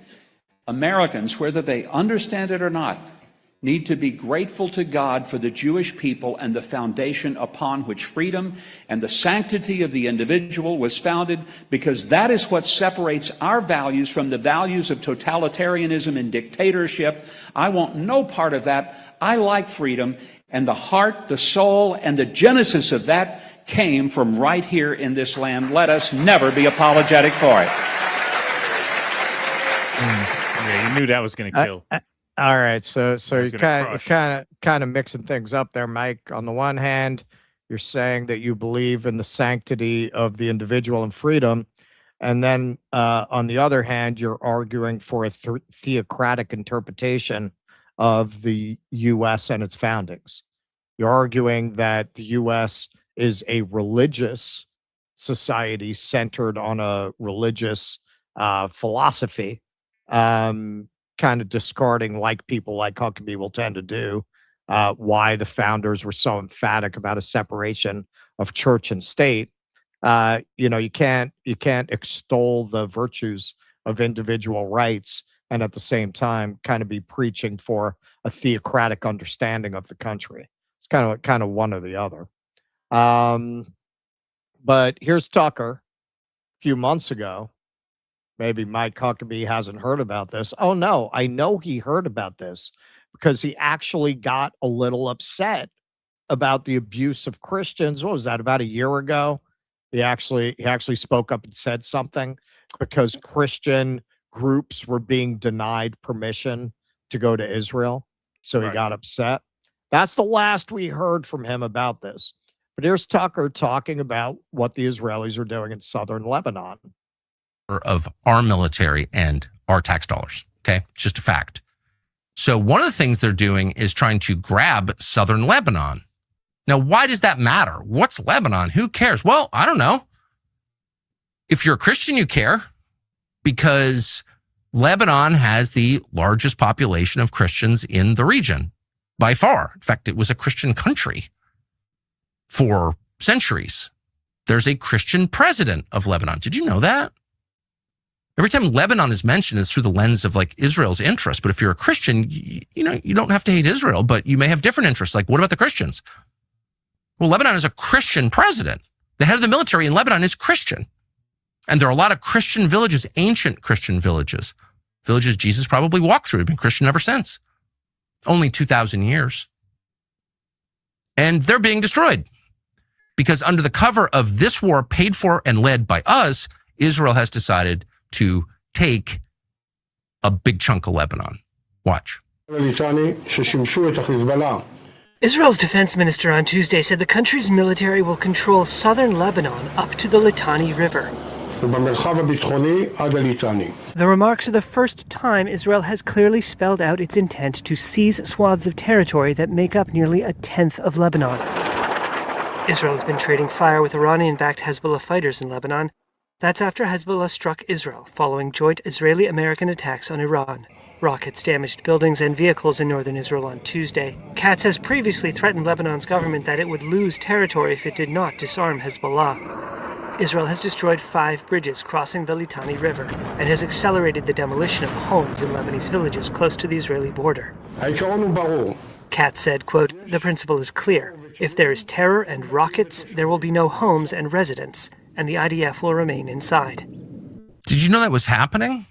And why does it matter? Well, it matters because... Okay, so we've done, we did a whole segment called the spitting of the Christian, the spitting on the Christians. There are whole montages there. If any of you haven't seen them, you can look them up very easily of Jews spitting on Christians in Israel. And they also murder a lot of Christians, destroy a lot of churches. They've destroyed every single church in Gaza, every single one now. So here is one of the priests they've murdered, Father Pierre El Ra, murdered by Jewish soldiers after refusing to leave his flock in a Christian village in southern Lebanon.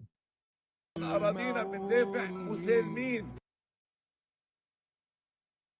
that from the beginning. We only defend our land. We defend it peacefully. None of us carries any weapon. We carry nothing but kindness, goodness, love, and prayer. Of course, but I am ready to die in my house because this is our home. Before in 2024, when we were besieged here in Jadadat Marjioun, just 4 people. We chose to stay under danger because these are our homes. We won't leave them for anyone who wants to come in and use them or occupy them. Okay, so they killed this guy. No surprise there. Here is the funeral of a Catholic priest. This is from March. Killed by Israel and Lebanon. The weapons used to kill him were funded by the U.S. U.S. Christian values just don't apply when Israel is concerned. Yeah, isn't that funny? I didn't hear Mike Huckabee speak out about this. I didn't see J.D. Vance. He's a big Catholic, right?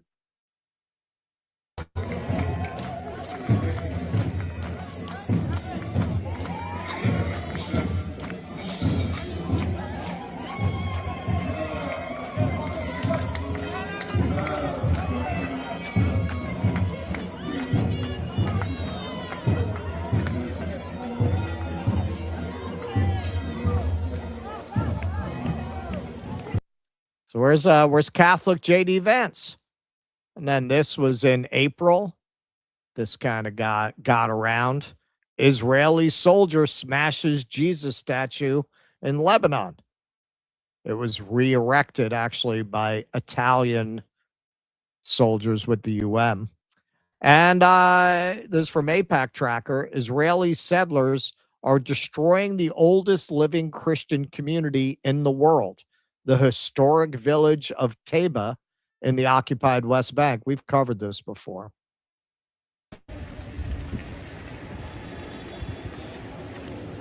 So where are all of these Bible thumpers?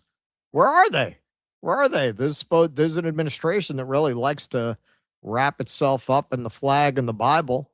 I don't see them saying anything about this. In fact, Israeli settlers impeded firefighting near Christian West Bank village, Palestinians say. If you read the article, it describes them stopping the firefighters from coming and putting out these blazes in the village while the military did nothing to help them. Israel destroyed the mausoleum of Simon Peter, apostle of Christ, in the village of Shama in southern Lebanon. 1,925 to 1,995 years old. Christians of the world, wake up. Now, I am not a religious man, but I am a great respecter of heritage and the cultural legacy of societies around the world. This hurts all of us. This is part of the common heritage of humanity that they're destroying. It has nothing to do with whether you're Christian or not Christian. This is part of the history of humankind that they're destroying.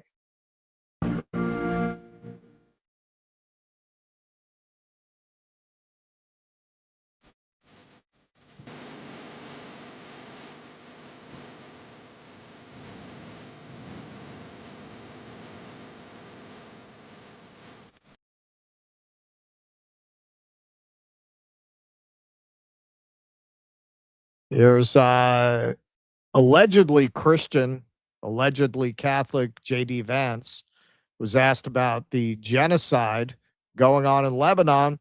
He interestingly did not deny that it was a genocide, but then did a song and dance about how much they're doing to stop it. To stop genocide in Lebanon, as you know, your alignment, Israel has something like genocide in Lebanon. The main issue is stopping this. Well, ma'am, I think that the President of the United States and the United States of America have done more to stop the conflict in Lebanon than any government anywhere in the world over the last few months, and we're going to keep on working towards it. As I think a lot of you appreciate, peace is never easy. Peace always requires a little bit of work. It always requires a little bit of give and take. But the President of the United States is committed not just to peace between the United States and Iran. The President is committed to a regional peace, which is why we're here working so hard to settle our issues. The one last comment I want to make is what today really represents is the beginning of a technical negotiation that's not going to solve every disagreement, but is going to allow us to sit together as teams for the first time really in history to figure out what matters most to the respective parties, to settle those issues, to solve those issues, and get to a better tomorrow. The reason why the political leadership of the respective countries is here is because we wanted to, first of all, set up the structure for these technical negotiations, and second of all, make sure that our teams have our full support and know they can always call on us to break through any barriers. We got a lot of work to do. We're excited to do it. Thank you all for being here. Yeah, we don't have leaders. We have criminals. We have criminal overlords, servants to power, servants to military defense contractors. We don't have leaders. You want to end the conflict in Lebanon, you pick up the phone, you say you're not getting any more money and weapons. Get out. It's that simple, right? And there is no other country on earth that could do that because Israel is not dependent in that way on any other country. For J.D. Vance to say no one has done more than us, you're the only one in a position to do anything about it at all. What is doing more than anyone else? Donald Trump threatening the Lebanese government, Donald Trump threatening Iran about what's going on in southern Lebanon rather than the Israelis. That's what you're doing to put a stop to it, so that the Iranian delegation gets up and walks out of the peace conference. So far, they've done nothing. They've signed an MOU, which as of now seems toothless. Right. This is what I'm saying. They are not going to cut the Israelis loose. And if they do, I don't know, man. We got to bring on Michael Tracy. So Lizard Man, Rick Scott, who in a civilized country like, say, China, would be serving life in prison at best for committing the greatest Medicaid fraud in the history of Medicaid. But in this country, you don't go to jail for that. You become a senator. Sowing chaos in the country that you live in. Israel is going above and beyond to protect the Christian population of Lebanon. I just spoke with senior IDF official, MG Hidai Zilberman, who's an expert on the issue and was brave enough not to change his Ashkenazi European name to a Star Wars name. You have to respect him for that. Expert on the issue and confirmed Israel's tireless work to ensure the safety of the Christian population. However, Hezbollah has done the complete opposite. They're putting Christians and Lebanese civilians directly in the line of fire. Oh, human shields. Same exact thing. Yep. Same. Right. You're hearing all the hits. Same shit. They're attacking Israel from within Christian population centers. Well, we just saw from Sky News, very right-wing Sky News, even they reported there's no military targets where they're hitting. They're hitting civilian infrastructure. They just want to steal the land. And storing their terror assets in Christian schools. Same exact shit. Israeli officials are in constant communication with the leaders of the Christian communities in South Lebanon. So how they keep ending up dead, and are delivering aid to Christian villages to help prevent their dependence on Hezbollah terrorists. So where is it? None of the journalists on the ground are seeing you delivering this aid. So anyone who tells you anything other than the truth doesn't want Christians to be safe. This man, Rick Scott, he is a stone cold psychopath. Like this guy, I would not be surprised if in the future you're watching a Discovery Channel biography about the senator who wound up having 25 bodies in his backyard. Ted Rall, we have phones, we see pictures, we know you're lying. You really know he's lying other than his lips moving. Boom. Rick Scott, 574,767 from APAC. Taking that APAC money. Look at that lizard man. Look at lizard man there. Fucking lizard. Gotta get Now, what's his name? Gotta get. I'm blanking on his name. David Icke. Can I ask David Icke about him? I should ask him on for when I'm hosting on Jimmy's. Should try to get David Icke. Has he ever done Jimmy's show? No. Jimmy was trying to get him. If he couldn't get him, I can't get him. Yeah. So you want to talk about somebody with absolutely no pride in themselves at all. British Colonel Richard Kemp to Jewish News Syndicate Summit in Jerusalem. I speak as a mere goy. Yeah, if you haven't seen this, it's pretty shocking. I speak as a goy, a mere goy. You start that from the beginning. It's the good. Jews were put on the face of the earth. I speak as a goy, a mere goy. The Jews were put on the face of the earth to be a light unto nations, and Israel. And how is they being doing that with light that? in defense of its own country, and I think They're most alike. particularly not just in military technology, but in the way in which those extraordinary men and women of the IDF have shown the world how to fight. And many countries in Western Europe, which are going to face this violence, will be looking to Israel to see how they're going to fight. So the narrative is one thing, but action, I think, is even more important. Even though he gives him that patronizing clap. Thank you, Goy. Thank you. Yes, correct. Nobody likes a slavish dog. Yeah, You know, exactly, like nobody can respect that. Nobody can respect somebody who's gonna grovel on the floor like that. Yeah, look at how he's looking at him. Look at how he's embarrassed for him. Did you just call yourself a mere goy? Wow. See, we can't do it, unfortunately, but if you are a Gentile out there and you want to start a political podcast, you should call it Mere Goys.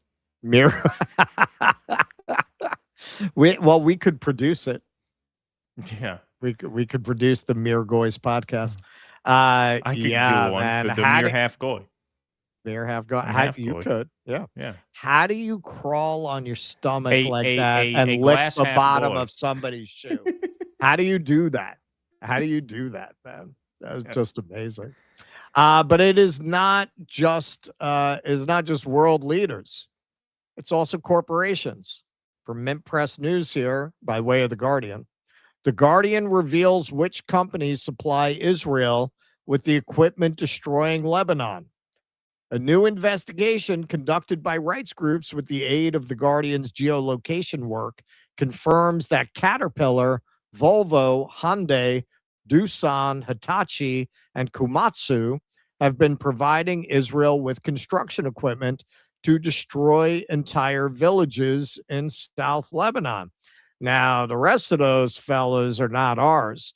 Caterpillar, man, they're the premier farm brand, and those farm folks are not known for their lack of Christian affiliation. How do they feel about that? Maybe it's time to start boycotting Caterpillar if you really got those Christian values. Although we know a lot of these Christians have been poisoned by Christian Zionism to think that they have to defer to Israel like the mere goy there. That is incredible at a moment where every credible human rights organization has accused Israel of genocide, to say we have to learn from you how to fight. We're not going to completely understand this moment until some time has passed and a lot of secrets come out. You look at a guy like this, and I believe he's genuinely been brainwashed into believing that, into believing that the Jews are essentially a superior race and that they are. I believe Huckabee believes that.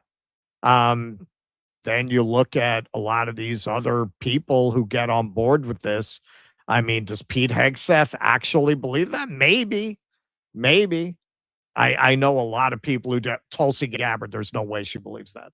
There's a good example. She's not sucked into the Judeo-Christian understanding of the apocalypse and book of Revelations. She's not part of that. And she's running around saying we got to serve Israel. What is that?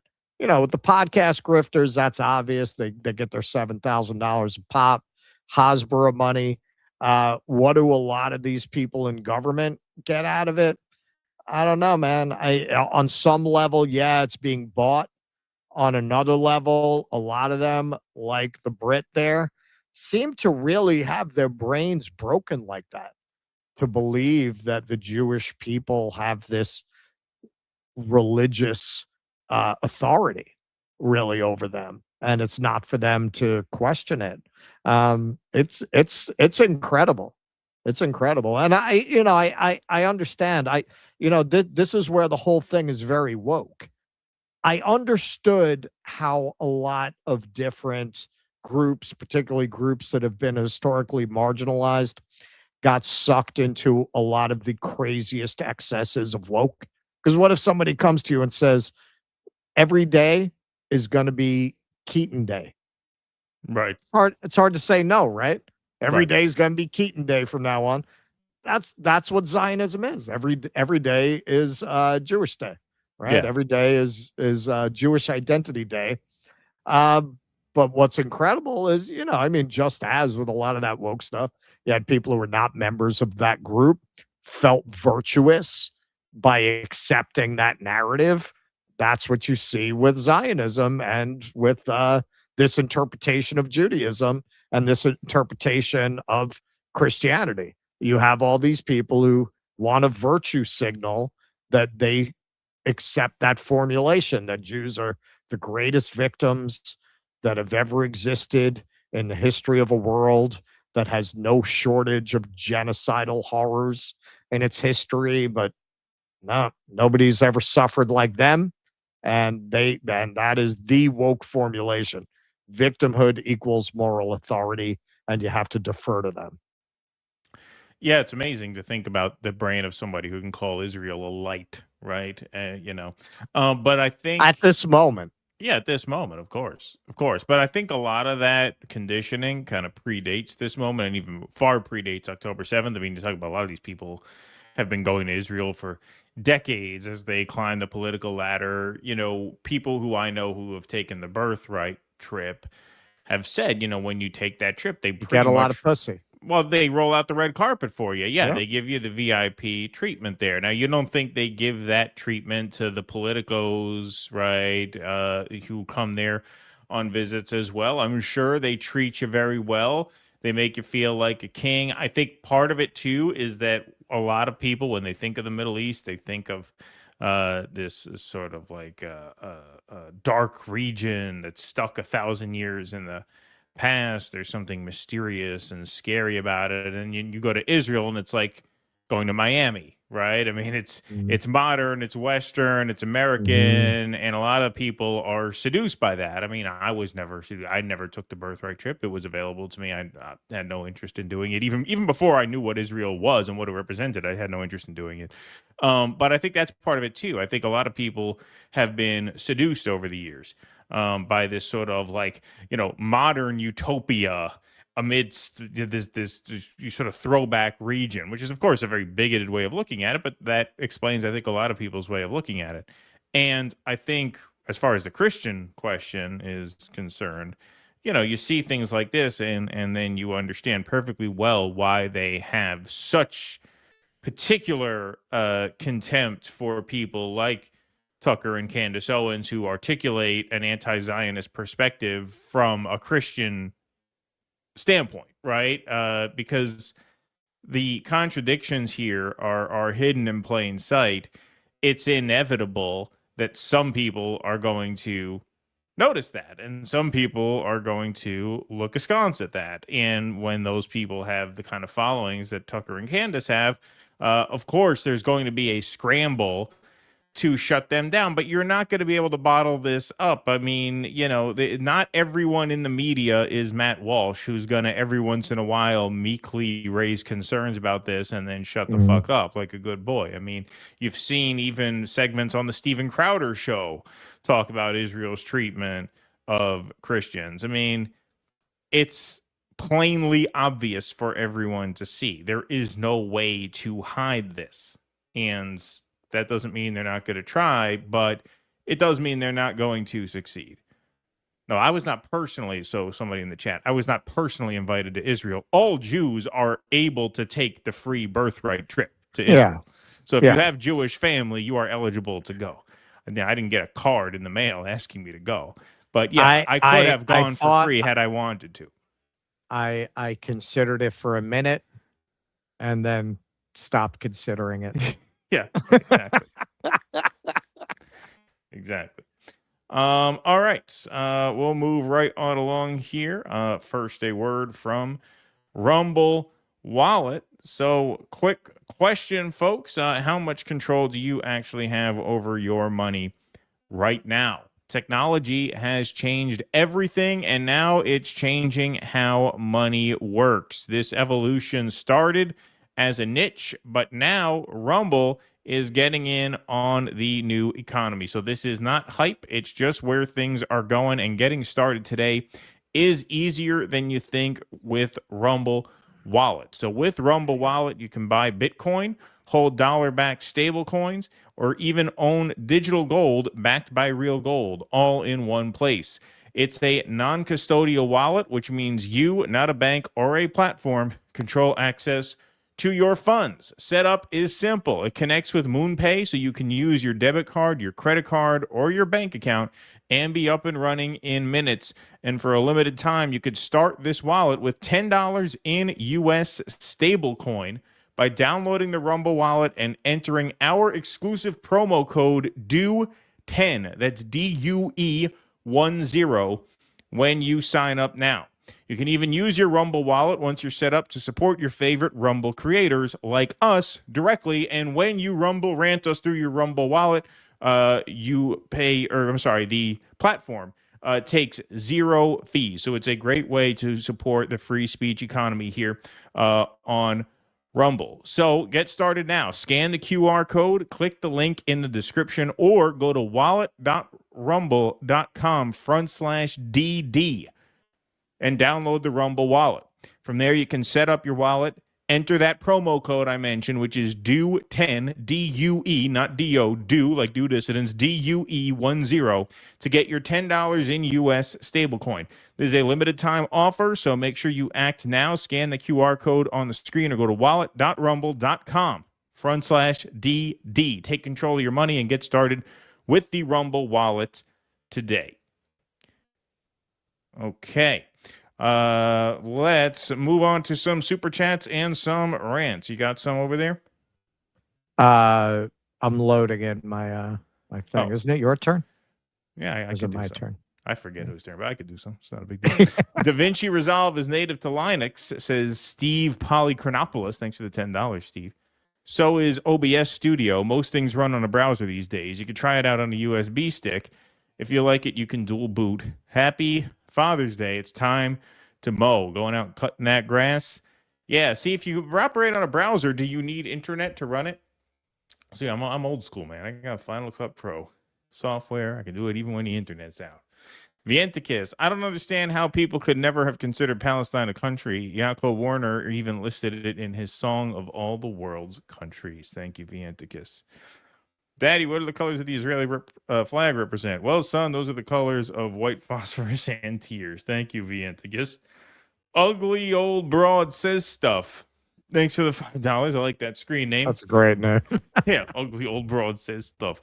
Wishing you happy Father's Day. Boomer, wishing you happy Father's Day. Thanks, Boomer. Here's something towards Russ's awesome t-shirt collection and whatever that Keaton is wearing. This is my casual Father's Day Hawaiian shirt. Love you. Well, I wore this one today because it's in the unboxing video. It was one of the things I shipped from Vietnam. Nice. Israeli tomatoes are weak, and Huckabee the traitor. Thank you, Shady Deals. Vienticus might as well be Mike Fuckatree advocating for Douglas firs invading everywhere. If it weren't for those conifers, this forest wouldn't exist. Good one, Vienticus. Yeah, some nice plant humor there from Vienticus Prime. P.W. Walker, I guess I'm mistaken that all that Latin on buildings and the currency is actually ancient Hebrew. Yeah, exactly, right? Eric Rousseau, Right. Huckabee is a scumbag, douchebag traitor who belongs in prison. We once executed traitors. Blank state, if God was really looking out for the Jewish people, the Holocaust wouldn't have happened, no? Well, what did they say? What's the saying about the Holocaust? The place where God wasn't, something like that. What did the Jews say about the Holocaust? The place where there is no God. There was the joke that Ricky Gervais had, which was a good joke. Somebody told God about the Holocaust, and he said, "What Holocaust?" And the guy said, "You had to be there. I guess you had to be there." Something like that. I forget exactly how it went, but that's how I remember that. I bet Huckabee loves getting spit on by Israelis. It's kink. Yeah, probably. They always got something, those wholesome Southern men.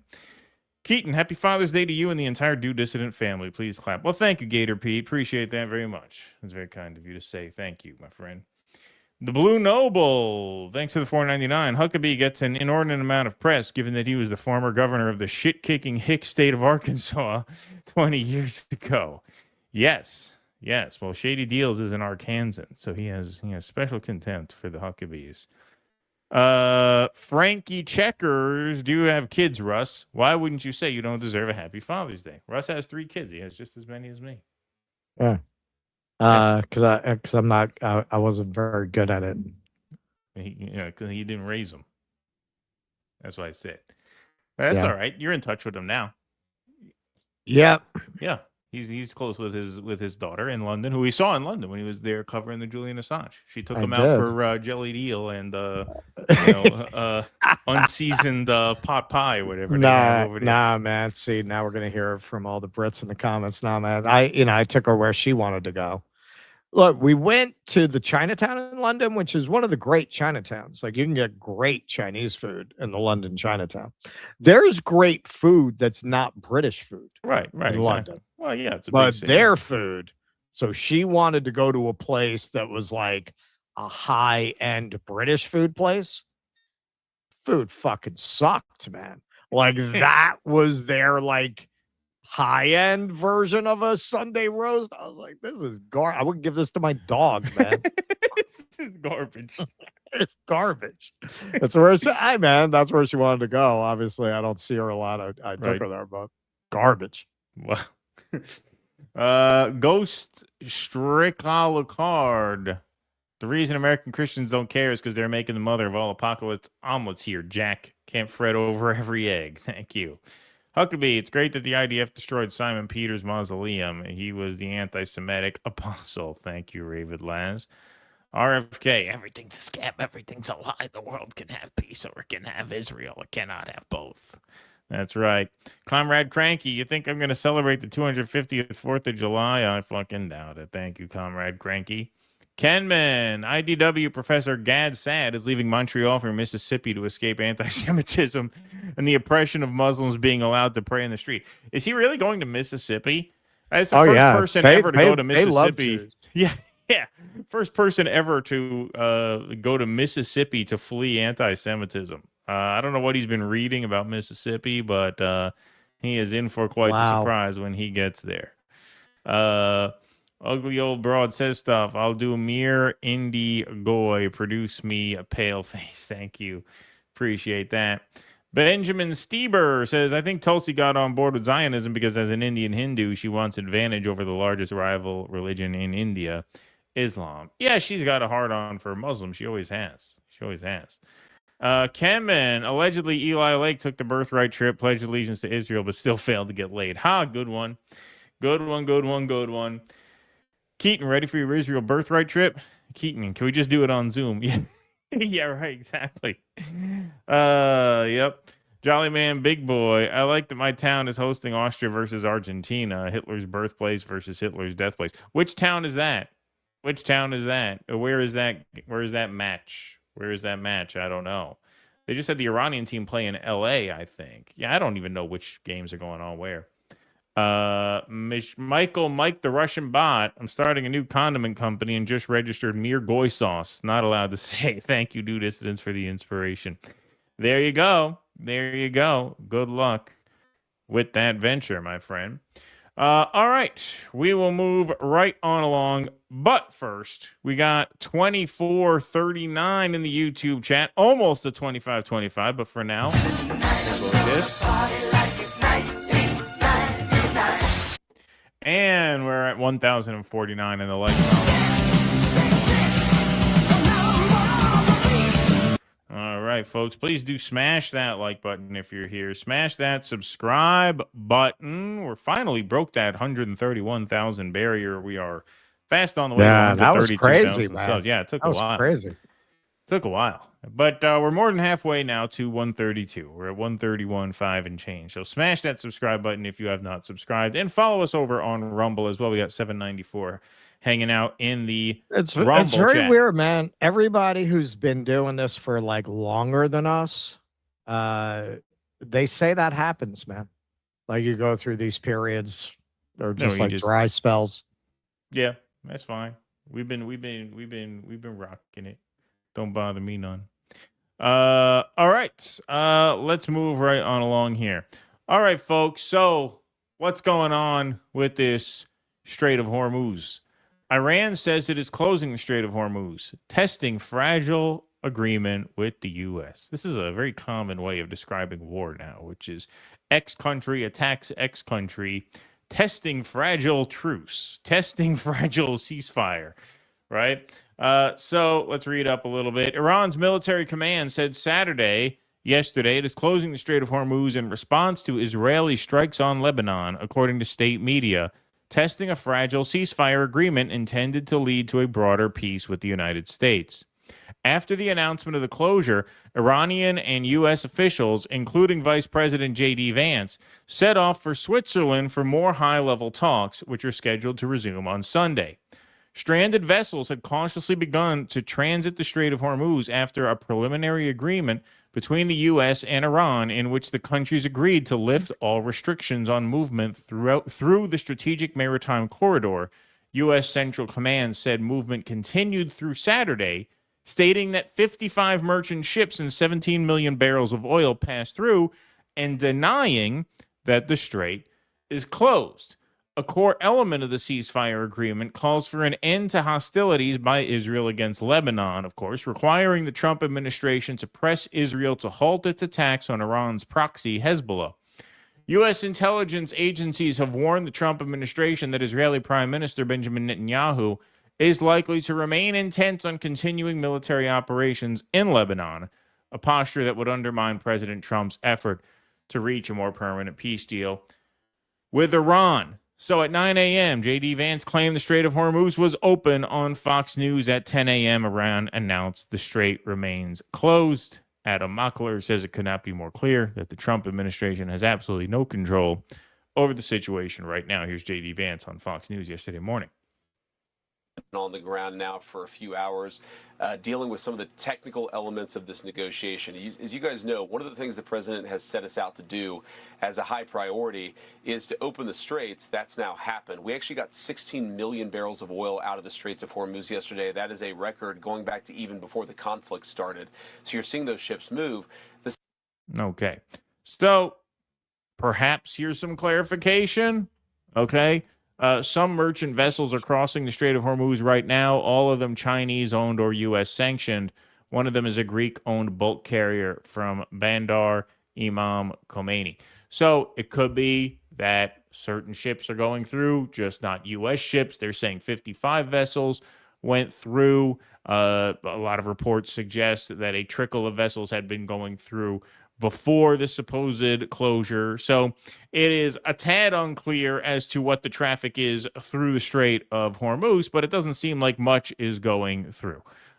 So this, of course, did not sit well with Donald Trump, who is, I guess, back to his old ways, at least this morning. So here he is, according to Fox News, threatening to abduct the negotiators in Switzerland, saying you won't make it back to your fucking country if the strait doesn't open. Hey guys, good morning. I just spoke with President Trump for more than 20 minutes, and he gave some new insight and reaction about the ongoing talks that are taking place in Switzerland and the threats coming from the Iranian regime. President Trump telling Fox News that the U.S. may take over the strait in the future if they have to and collect tolls. The president described this as the United States being the guardian angel of the Strait of Hormuz and the Middle East. And the president said ultimately that would involve the U.S. taking 20% of the oil that passes through the strait. Remember, this comes in reaction to the Iranians saying they will close the Strait of Hormuz in response to Israeli strikes against Hezbollah in Lebanon. President Trump tells Fox News he spoke with Iranian officials overnight and said, you close it and you won't have a country. He went on to tell these officials, you won't even make it back to your effing country. Interesting tactic, threatening to black bag the negotiators. Yeah, That's interesting yeah. negotiating strategy there. I don't know if that's written down in any of the realpolitik handbooks. Yes, you threaten to kidnap those on the other side of the table, but he's not done. That's in Aurelius's Meditations. Yeah, exactly. Yes. He was not done, though. Here's Trey Yinks giving some more details. President says, we may take over the strait. If we have to, I'll blow the shit out of them. An important point here is what the president is leaving on the table as it relates to the Strait of Hormuz. He says, we may take over the strait. If we have to, I'll blow the S out of them. And he is talking about the fact that if the Iranians try to close the Strait of Hormuz, not only will the U.S. open the strait, they'll take control of the strait and be the guardian angels of the Strait of Hormuz and the Middle East. And then All right. Well, you can see this is off to a wonderful start here. Mhm. DD Geopolitics tweets out Trump is threatening Iran to make Hezbollah stop retaliating against Israeli attacks on Lebanon. More projection. Russ showed this in another clip, but I'll read it for this one. Iran must immediately stop their highly paid proxies in Lebanon from causing trouble. If they don't, we'll hit Iran very hard again, just like we did last week, only harder. President Donald J. Trump. And DD Geopolitics points out here, Trump has already violated Section 1 of the MOU. Trump just threatened to hit Iran very hard again over Lebanon, a direct breach of Section 1 of the Islamabad MOU, which binds both sides to refrain from the threat of use of force against each other. And you can see right there in the text, refrain from the threat or use of force against each other. So technically, Donald Trump has now violated the MOU as well. All this happening as J.D. Vance, of course, leaves for Switzerland with Strait of Hormuz status unclear. And things did not get off to a great start there. Iranian delegation refused joint photo. Iran's delegation refused to participate in a joint photo ceremony with the American delegation at the Geneva negotiations, according to a source close to the Iranian negotiating team. The U.S. delegation and session organizers had planned a handshake and photo opportunity between the Iranian and American delegations at the opening of the multilateral session. The head of Iran's delegation and the negotiating team rejected the proposal and declined to attend. Following Iran's refusal, the photo ceremony and live broadcast proceeded without the Iranian delegation present. Iran's team entered the negotiating venue only after the ceremony concluded. The U.S. delegation then requested 5 minutes to allow reporters to exit the negotiation hall before substantive talks began. The Kobisi letter reports breaking the Iranian negotiating delegation has left the venue in Switzerland in protest over President Trump's threats, per Iranian state media. Iran calls the threats a violation of the June 18th Memorandum of Understanding, which bars the use of threat or force, as we just got into.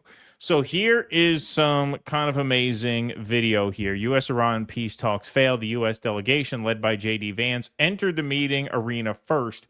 This was strange because the party that claims to be the upper hand typically arrives last. Shortly after the Iranian delegation arrived, they greeted the mediator, Pakistani Prime Minister Shehbaz Sharif, but informed him that they refused to negotiate due to recent threats issued by Trump.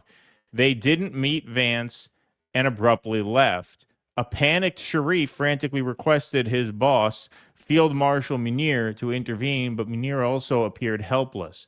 Watching from a distance, Vance approached and asked what had happened. A shaken Sharif and Munir apologetically explained the situation to him. Now, I read that narration because we don't actually hear what they're saying. They were not really mic'd up for this, obviously, but you can get a sense of what happens, especially having read that narration when we watch the video itself here.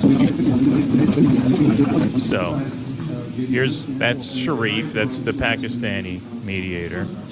Here's the Iranian, that's Arachi, right? I think it's his last name. There he is. All right, hi, how are you? All right, no, he's not staying because the Americans violated the deal already. He's gonna go have some of those. I feel bad for this guy, though. Yeah. He's gonna go hit the slopes. But wait, we have potato salad.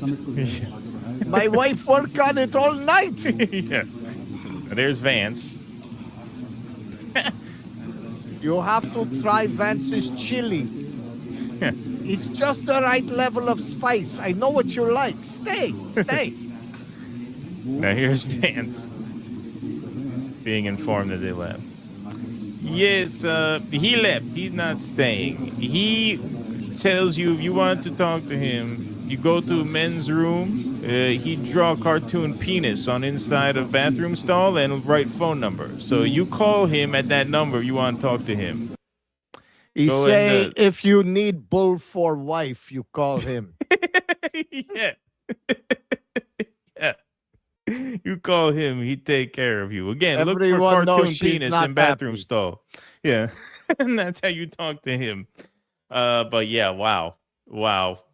Imagine that. Imagine putting this together and he just comes up like look at his Vance face. right in Look there. at his face. Wow. Oh yeah. Well, look, I mean, what's amazing about this video Poor is, guy. Yeah. I feel bad for the Pakistani guy. Yeah. Like, look at him. Look at there. That could be the photo of the year. You know, that could be the image of the year right there. Caption this photo. Wow. What a moment. What a moment. Left high and dry. Meanwhile, back here in the within the walls of the empire, as they say, Senator Lindsey Graham tries once again to rewrite Iranian policy on the administration's behalf vis-a-vis the TV news media. So Senator Graham says to the Iranians, if you're listening, when you use Hezbollah to attack Israel, the new policy, he says, as if he's in the cabinet, will be to attack Iran. The Abraham Accords to end the Arab-Israeli conflict in 2026. And if Iran continues to attack Israel and Lebanon, the new policy will be we'll hit Iran. So to the Iranians, if you're listening, when you use Hezbollah to attack Israel, I think the new policy will be we will attack Iran. You have just laid out. Okay. Are you confused yet? Looks like we're kind of back in no man's land here. So here is the energy secretary, right? I forget this guy's first name, but here he is on the ABC Sunday show. Now he has to answer for the fact that, don't forget, Donald Trump in that press conference, and they show a little bit of that press conference here, was talking about the economic ruin that America and the world, for that matter, is going to face if this fighting continues. And if a deal is not signed, and if the strait does not get opened up, because our oil reserves are running low, and there's only a short matter of time before the shit hits the fan, and you're in a global depression. So here is the energy secretary, really struggling to explain how, given Trump's more recent bellicose comments over the past 24 hours, we are not headed for a global depression. Let's see how he spins this. Down. Flows of oil and natural gas through the straits have already returned to normal, and they will continue that way, whatever happens with the negotiations with the Iranians. We've got growing American production, surging production in Venezuela. We've got cooperation with all the other energy producers of the world. So I think Americans can expect continued declines in energy prices. But let me, the other question is what happens if it falls apart? You just said if it falls apart, we'll still see declining prices. But I want to play you something that President Trump said at the G7. He seems to have President Herbert Hoover on his mind. Take a listen. Yeah, no, we didn't play this clip in our last show, so I'm glad that this is here because Trump actually compares himself in a hypothetical situation to Herbert Hoover. The one president I did not want to be was the late, great Herbert Hoover. Rather than possibly going into a depression, rather than having your favorite president be Herbert Hoover, I was always the one I didn't want to be. I mean, what he's saying there, and he has said a few different times, is that if we go back to a state of war with Iran, we face the risk of global depression. Is that not true? Look, the president, no, I don't, well, look, the president has been advised all along, despite the media proclamations, that there was enormous risk to energy flows. Well, look, I mean, engage the Iranians on their nuclear program in a military fashion. But he simply was unwilling to leave to his successor in nuclear-armed Iran. That's just, there's just no greater risk to energy prices, to the economy of the world than a nuclear-armed Iran. He knew he was going to drive up energy prices in the short run. He had the courage to take the action anyway. Dude, he just showed you a clip of Donald Trump saying he was going to be Herbert Hoover. We played just 6 clips on the last stream saying different versions of that same thing. I mean, we talked about on the last show about how, you know, the Trump administration was going to be forced with an impossible choice. Do we take the biggest L in modern political history and just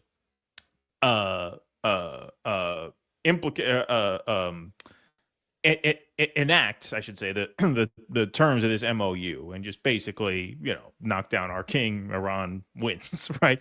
Or do we cause a global depression, right? In other words, either way, you come out of it with a massive amount of egg on your face, right? But they chose to take the biggest L either L. way. Right. They chose to take the political L as opposed to the massive worldwide depression L, if you will.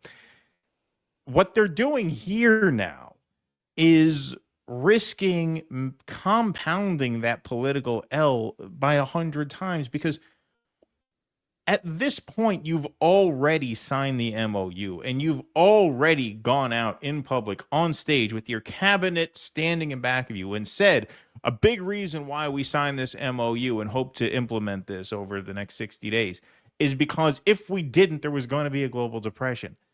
You come out and say that, and now you're going to go back on it. Now you're going to go back on it. Now you're going to go back after going that far to saying, well, they can't have a nuclear weapon, so I guess I'm just going to be Herbert Hoover. Like, you just made it 10 times worse for yourself. You made this worse for yourself if you go back because now you gave Americans a taste of getting out of it. Right? Like, you showed them the light at the end of the tunnel. Well, you also admitted what the consequences of not getting out of it will be. Exactly. Like, you showed them the off-ramp and said, okay, here's what we had to do because if we stay on the highway, this is what's going to happen. And then you just do a sharp turn off of the off-ramp back on the highway to hell. Like, you've made it so much worse for yourself by showing Americans the light at the end of the tunnel and then flipping the switch and all of a sudden no more light. And these are what the numbers are regarding public opinion about this Iran conflict now. So this is on CBS Face the Nation. Poll out this morning shows that more than 3/4 of Americans want to end the conflict now, with 69% saying the conflict with Iran was not worth the costs. More than half, 57%, say the president's war with Iran created more problems than it solved. And 2 in 3 believe that the administration reached agreement with Iran mainly because it wanted the conflict to be over. Yeah, those are devastating numbers. Those are devastating numbers. So what does our president have to say about that?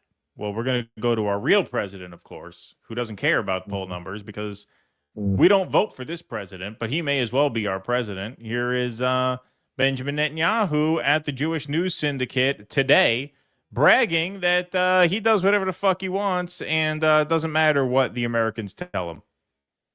I shouldn't have taken, at the time, they told me not to enter Rafah. I entered Rafah. I was told Wow. not to strike Hezbollah. We struck Hezbollah. They told me not to confront Iran. We confronted Iran. And today I want to... They told us don't hire Jeffrey Epstein. We hired Jeffrey Epstein. And he did a great job for us. Best hire we ever made. They told us not to mix milk with meat. We mixed milk with meat. We mixed milk with meat. Yes. Begin with a simple question. What have we achieved? Because these same people and whatever, their cronies in the press are trying to diminish our achievements. In fact, they're trying to erase them completely. And then he went on to brag about how now, because of their actions, Iran will not have a nuclear weapon. Blah, blah, blah. And so here's Melanie Phillips, who I don't know who this is. I just saw this right before we went live, giving Trump the ultimatum. Either Trump fights properly to defeat the Iranian regime or America will be finished. The fuck does that mean? Has not escaped the Iranian. President Trump has not escaped the Iranian trap, as I think some of his comments today indicate he is well aware. Either he fights properly to defeat the Iranian regime, or America will be finished as a force to defend civilization itself. Israel will not allow Iran to get the bomb. If necessary, with or without America, it will fight Iran alone. We Jews... Good luck. We Jews believe, as was said earlier, that our historic mission is to be a light unto the nations. Yeah, Israel that's can how now you're be perceived. that light by showing America, Britain, and Europe how to fight, what it takes to fight, and therefore how to survive and to live. Israel will survive because Israel will do whatever it takes to defend itself, the heroic warrior nation defending the whole civilized world. This is the Jewish moment. Am Yisrael Chai. You know, that If kind not of sounds... for Israel, the world's pedophiles would have no place to take refuge. No place to take refuge. A cabin in the snow for the world's pederasts. Yeah. Someone has to take them. Yeah, exactly.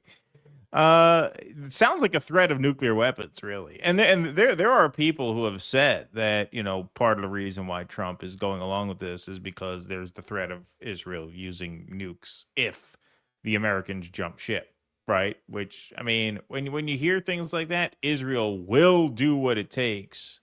Who knows, man? I mean, I think that is a legitimate concern, but look at how in shambles this thing is. You know, 72 hours in, 48 hours in. I mean, less than 24 hours in, Iran said, you know, that's it. Once Israel strikes Lebanon, that's when these questions become obviously hugely important. And like I said in the first segment, Israel is not mentioned in the MOU. The only reason why the United States is implicated in the actions of Israel is for the obvious reason that the United States has supported Israel and defended Israel through war crime after war crime after war crime. As Russell said in the previous segment, we just did 2 pieces on Lebanon earlier in the live stream. It's as simple as calling up Benjamin Netanyahu and says, knock it off in Lebanon or you're cut off. Not another dime, not another weapon. We don't have your back. You're on your own if you don't knock it off. That's all it would take. That's all it would take. And according to the text of the MOU, Israel is free to do what it wants as long as it is willing to live with the consequences on its own. of course, the underlying assumption that everybody is under is that they won't have to go it alone because we'll have their back. And it's as simple as that. It's as simple as that. Until that happens, there is no peace deal that is going to have any kind of lasting effect. Now, are we more likely to tell them to fuck off now than we were 4 or 5 days ago? I would say, yeah, we're a little more likely to, because we've already made the biggest step in that direction that we ever have by going around them to get this MOU signed.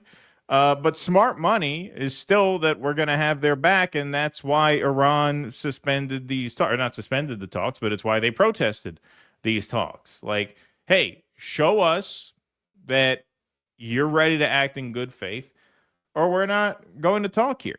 And so that's where things stand right now. Yeah, that's it. The Iranians have given every indication that they're going into this with the mindset you need to go into in a game of chicken with. I'm not turning. Right. Well, they don't have to. It's on you to turn. I'm not turning.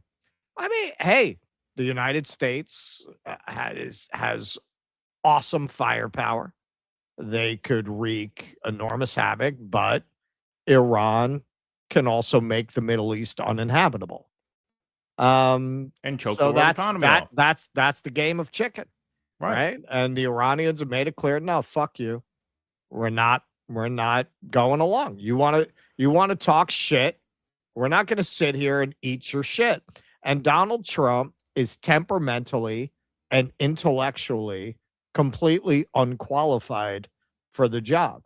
There are different aspects of being qualified. You could say that George Bush Sr. was a qualified manager of empire, right? Now, you can have your moral objections to empire, and I do, but he was a qualified manager of the imperial project, right?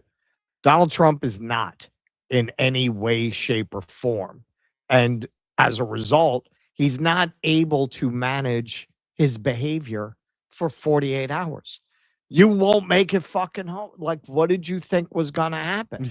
These are serious people. These are not schleppers who work at your hotels that you can talk that way to. And look, man, kudos to the Iranians for shutting that down right away. But this is what I said from the beginning. Like, I didn't take it seriously, like, from day one, like, because it's just the dynamics in play make a lasting peace impossible. The only way you can get a lasting peace is with the United States that's willing to cut off Israel. Because otherwise, Israel hits Lebanon, Iran hits Israel, and the United States hits Iran. You're not going to avoid that cycle unless one of the things in that chain that is true and has been true and continues to be true as far as we know stops being true.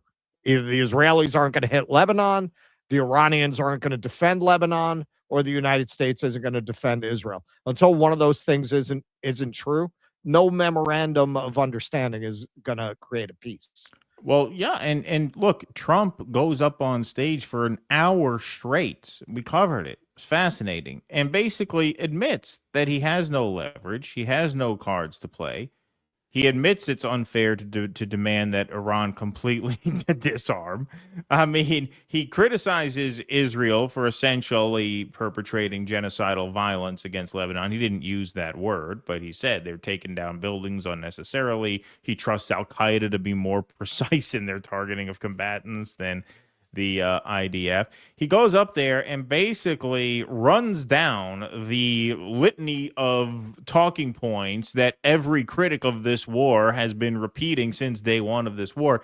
And now you're going to go back 3 days later to the Trump of a week ago, which is, you better fucking get your act together or we will wipe you off the...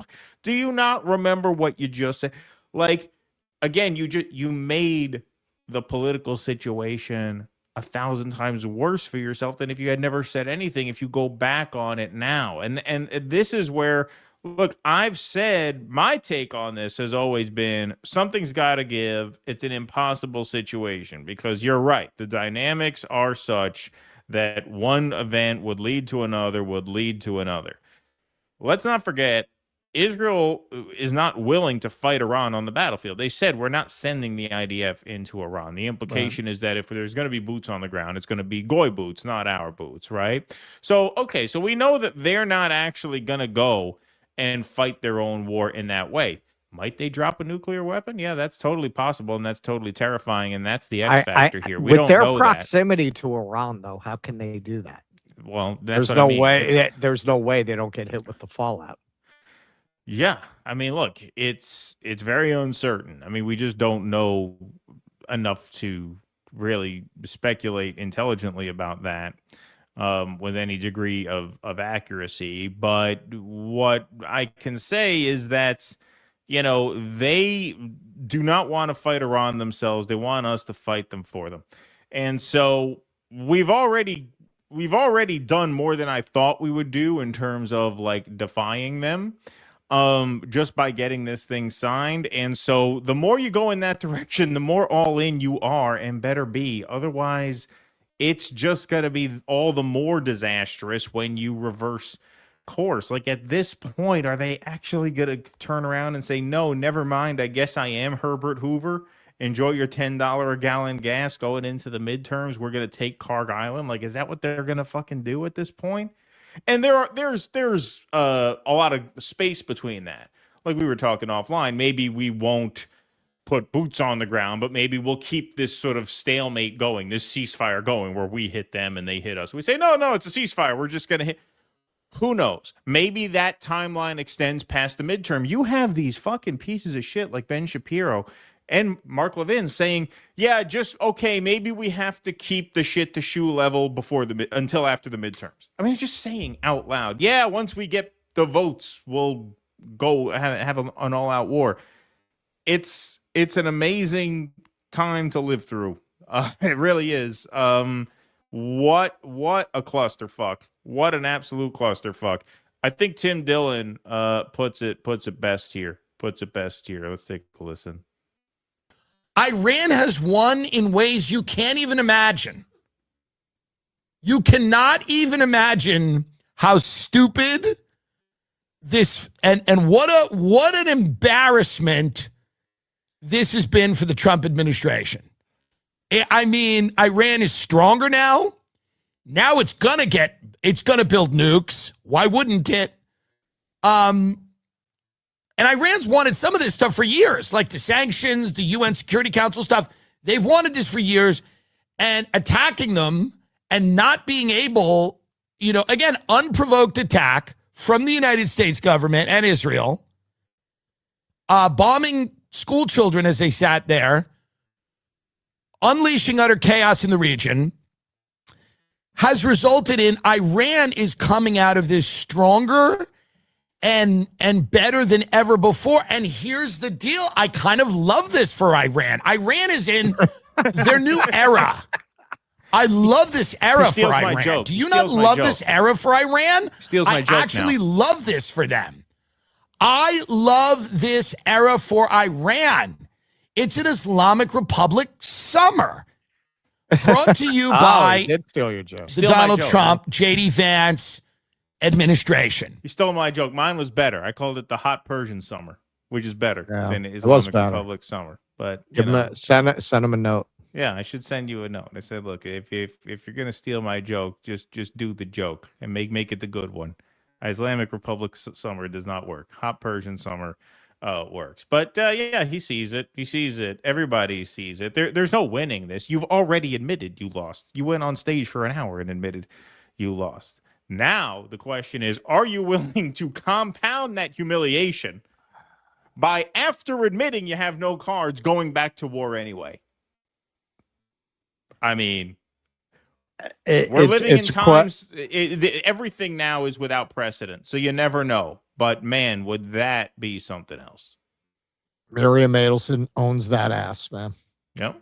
And the Israelis do not want to let the United States out of it. I don't see how we get out of it. Not with this administration.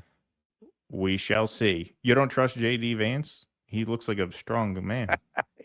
Looks like a tough guy. Looks like a no-nonsense guy, that J.D. Vance. All right. You want to take some super chats and some Rumble rants? Jake, can we put these scroll up, please, while Russell reads some of these? Q&A for members tonight. All are welcome to watch along. Members are welcome to call in. So sign up, dudissidents.com/Patreon, and join the post-show Q&A call-in. One of many perks that you get for becoming a member. You guys are the backbone of the show, so thanks very much for your support. We will be going over to Rumble for our Q&A after the show tonight. Yo, shush. I thought I had a great podcast name, but then I realized Matt Taibbi already trademarked it. Useful Goyams. Yeah. He's still doing it. He got the new guy, right? But Yeah, I haven't seen. Have they continued? I don't know. I haven't been paying attention. Me Brad neither. Pierce is cool, though. Brad Pierce, Misty had him on. He did a big report on the UAE. Like, Brad Pierce is pretty based. I don't know. But, hey, I guess, a gig is a gig. If you're on Substack, you'll get some visibility out of it. There you go. Iron Will Strength. Former Trumper, love the show. How do we combat against this collapse of our national sovereignty? Can't vote our way out. Is it 1776 time? You mean the musical? You mean the musical? Yeah. No, we have a segment that we might get to tonight. We might not. I'll get to it on Tuesday if we don't. But the UAW just voted to divest from Israel. It's all. Look, man, it's all about doing what you can, and workers can organize at their place of work, and you can exercise, individual choices in terms of like, hey, one thing I started doing is I've resolved to like use social media less. And I know that sounds like, oh, wow, look at this hippy dippy thing you're talking about. You're only one person. You can only do what you can. That's really the way I've come to think about this stuff. And people at their place of work, when they can implement changes like that, that's how things are going to happen. Yep, people power. People power. Raven Laz, RFK. Everything's well. That's you, man. Everything's a scam. Everything's a lie. Whenever I finish felching, I shout bam. Oh, I see. I fucked up the rhyme. Yeah. First screen fire dancer.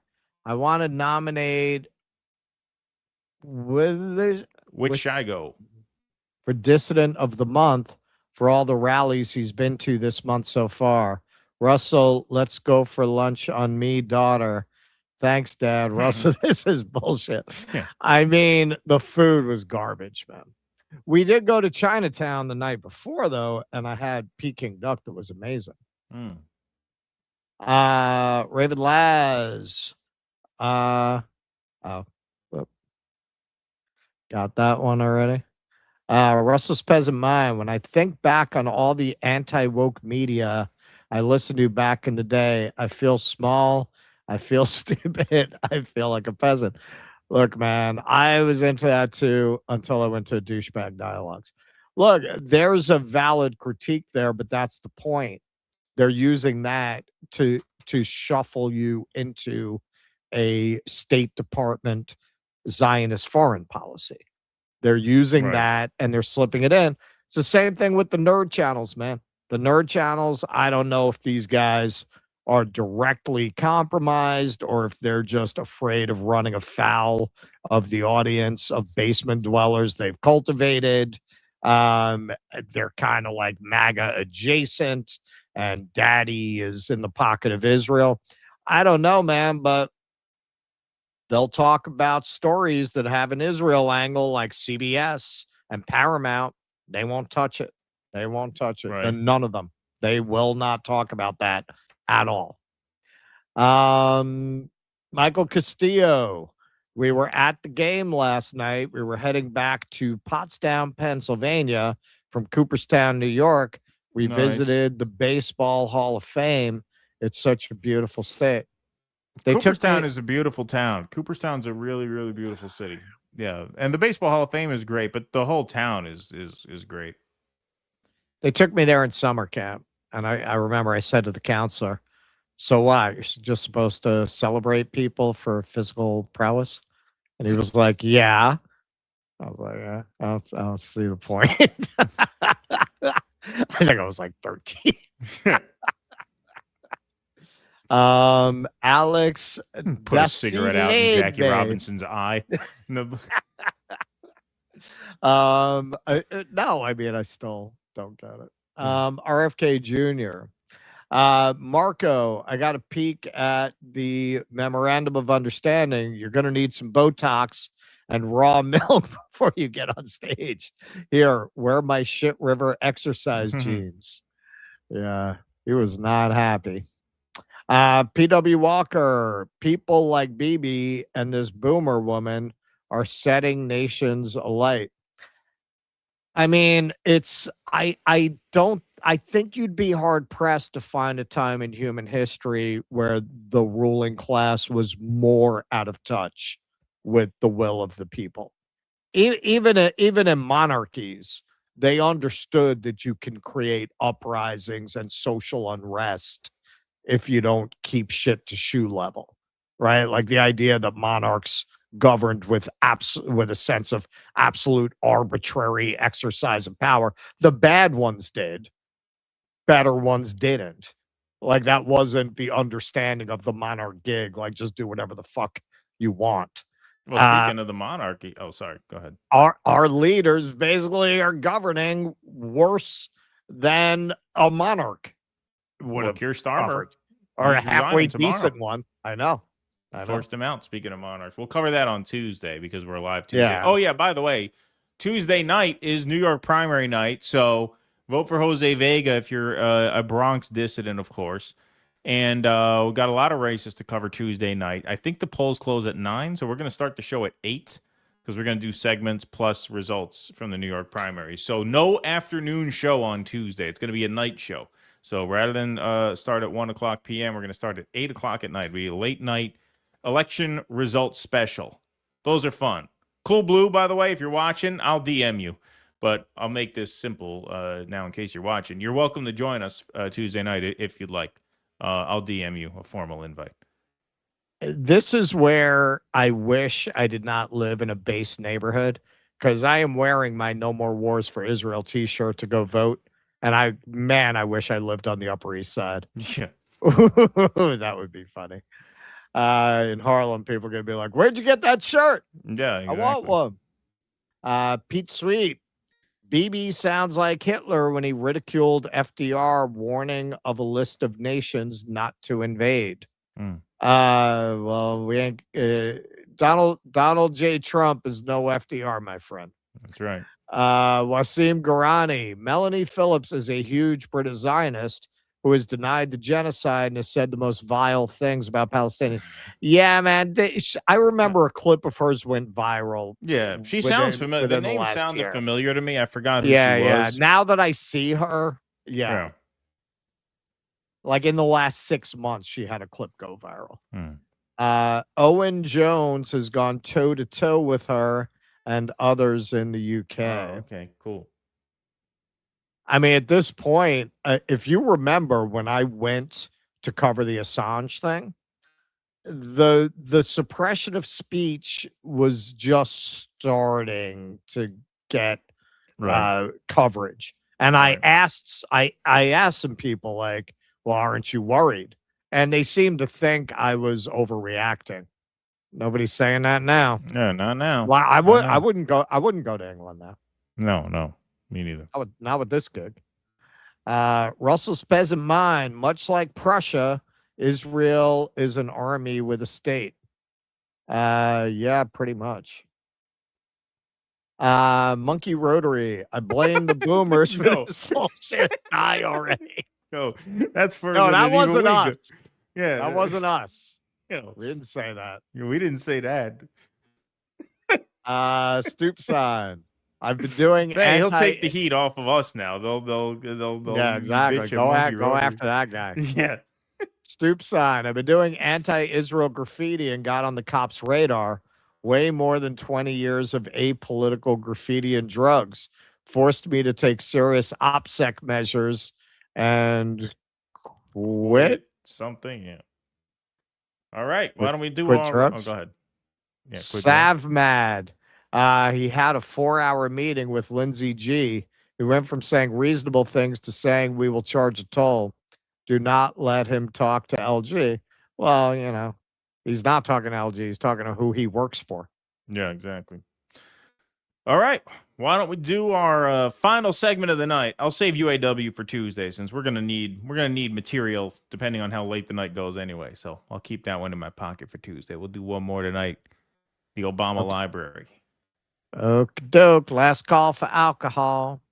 All right. One of the really interesting things that I learned traveling around Asia is this practice of emperors and potentates building their own tombs in their lifetimes is a very universal thing in the ancient world. So the famous terracotta warriors. The early emperors would design and build their own tombs, but then when they died, their soldiers and their retinue and their servants were all buried with them. After a while, the population got a little stabby about that. So they said, okay, we're not going to mass slaughter a bunch of you anymore. We'll just build terracotta facsimiles of the people to be buried with the emperor. And so that'll work. Don't worry. He'll have his retinue in the afterlife. So that's what the terracotta warriors are. It's the replacement for mass slaughtering people and burying them with the emperor. And then, of course, you have the pyramids there. So our version of that are presidential libraries, where people, while they're still alive, build these grand monuments to be remembered by when they're gone. So Barack Obama very proudly announced the grand opening. The Obama Presidential Center is finally opening. Tune in today on Obama.org, starting at 11 a.m. So who showed up for this? Bruce Springsteen, Christina Aguilera, Common. I'm a little disappointed in Common. I actually really like him as an actor. Eddie Vedder. It's a weird one. Jennifer Hudson. No surprise. John Legend. Ditto. Mark Anthony. The Roots. Stevie Wonder. Thames. U2. Bono and The Edge. Or, yeah. Just It's the funny. two of them, I guess. Yeah, I mean, you're a narcissist when all the musical acts here, not all of them, but most of these musical acts were musical acts that were like big during your presidency, like John Legend, Common, The Roots, right? Not that they're bad artists, but like they are very Obama era artists. Very 2013. Well, they're very 2013, so their audience is very 2013. They have nothing to lose by being associated with you. Right. Yeah, exactly. Yeah. Newer artists that might not go as well for them. Barack Obama has built a monument to himself. What a surprise. This is from The Economist. Many countries preserve presidential material in state archives, and some notable 21st century leaders can claim museums and monuments in their honor, such as recent heads of Nigeria and South Africa. But America, that one's a memorial to the white genocide in South Africa. Yes. But America blends these two functions, with private donors paying for much of the construction through presidential foundations and a government agency, the National Archives and Records Administration, caring for the records. Only America enshrines into law the right to a library for its head of state, highlighting how the country is granted the head of the executive branch, supposedly one of three equal branches of government, a somewhat regal aura. The Obama Presidential Center is exceptional in several ways. It boasts of being the first fully digital presidential library. Mr. Obama's papers will be available to everyone online. The center is also not subject to government oversight in the usual way. While NARA will maintain the digital archives and some physical papers and artifacts off-site, Mr. Obama's foundation will fund and manage the entire complex, running it like a private museum. Valerie Jarrett, Mr. Obama's longtime advisor and the foundation's chief executive, insists that this will help it preserve its independence, which may be code for defending against Mr. Trump trying to tamper with its budget. Mr. Trump is the only living president, current or former, not invited to the dedication ceremony on June 18th. But without any oversight from NARA, it also gives Mr. Obama more latitude to shape the sort of legacy building exhibitions that are mounted. This tension between myth making and historical fact has played out in presidential libraries many times before. Richard Nixon helped curate his library's original Watergate exhibition, which was later replaced with one that was more critical after NARA took over the library and hired a professional director. Omissions are just as common as rosy portrayals. Ronald Reagan's library initially failed to mention the Iran-Contra affair, a scandal of his presidency, and Johnson's library largely avoided Vietnam for decades. Unsurprisingly, now this is when you know you're dealing with a neoliberal rag. Mr. Obama's does not mention the record number of immigrants he deported. And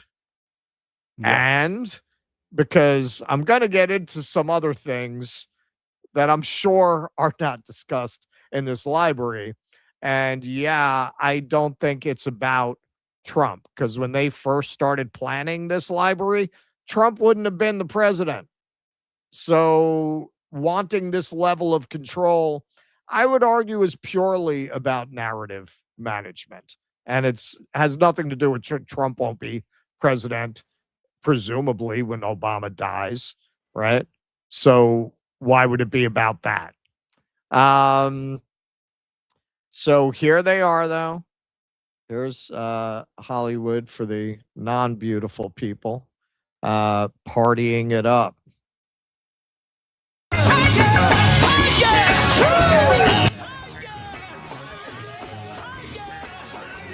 Even Bush looks like he doesn't want to be there. Yeah, partying hard. So here's a lib who's very excited about this. A lot of the libs managed to get as excited as I've seen them for quite a while about this. Chris Jackson, Presidents Joe Biden, Barack Obama, George Bush, and Bill Clinton. Good to see them all together. Even better to see one particular one is missing. Great photo of Joe Biden and Dr. Biden with the Obamas, Bushes, and Clintons in Chicago today. This is America, not what is currently in the White House. Oh, really? So you don't like what's currently in the White House, huh? First ladies Jill Biden, Michelle Obama, Laura Bush, and Hillary Clinton. 4 good, professional, and dedicated women who served this nation well in their own right.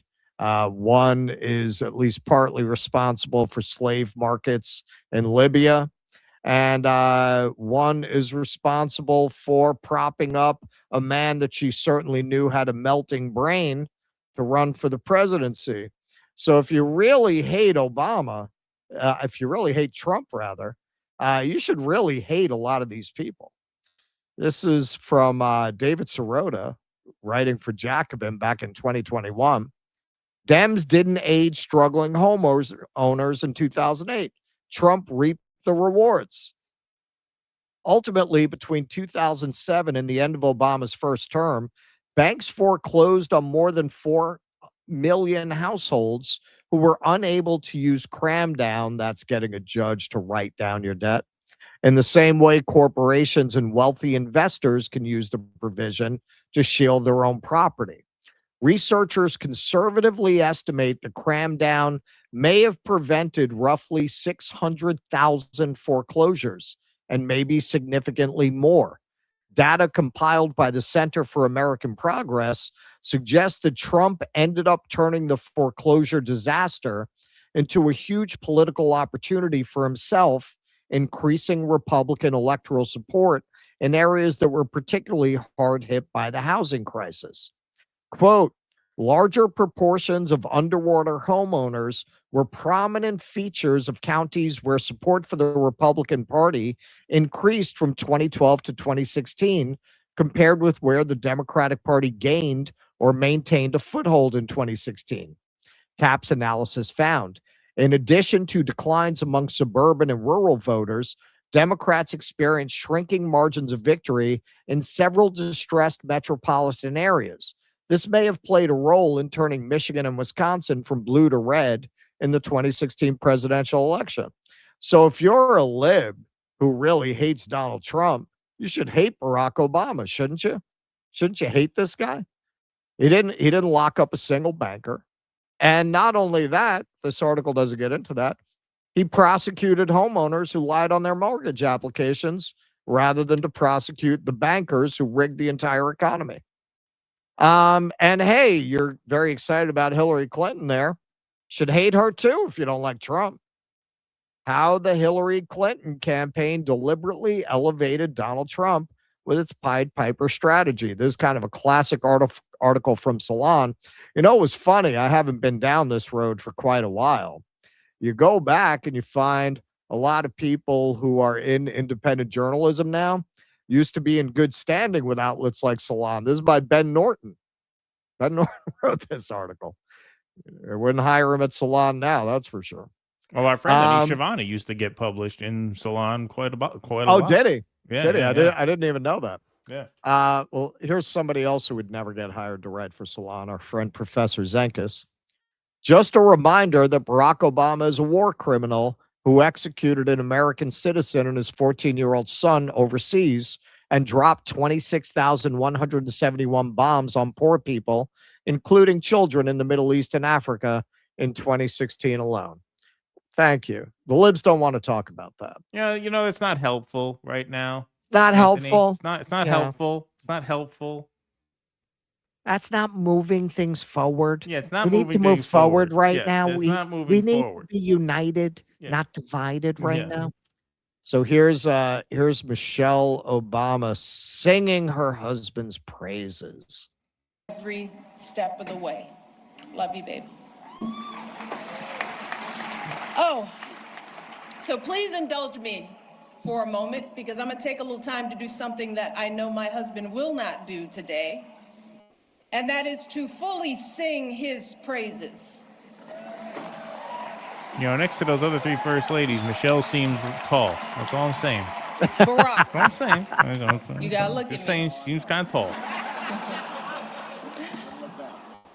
Not You saying told nothing me else. all those years. All right. Well, so she praises Barack Obama. You know, she didn't praise men. She didn't praise men. A lot of people feel like this wasn't all that helpful to suggest that there's no possible reason that you would not want to vote for a cackling sociopath like Kamala Harris, other than that she has a vagina. That the men that we love could be either unaware or indifferent to our plight is simply heartbreaking. It is a sad statement about our value as women in this world. It is both a setback in our quest for equity and a huge blow to our country's standing as a world leader on issues of women's health and gender equality. So fellas, before you cast your votes, ask yourselves, what side of history do you want to be on?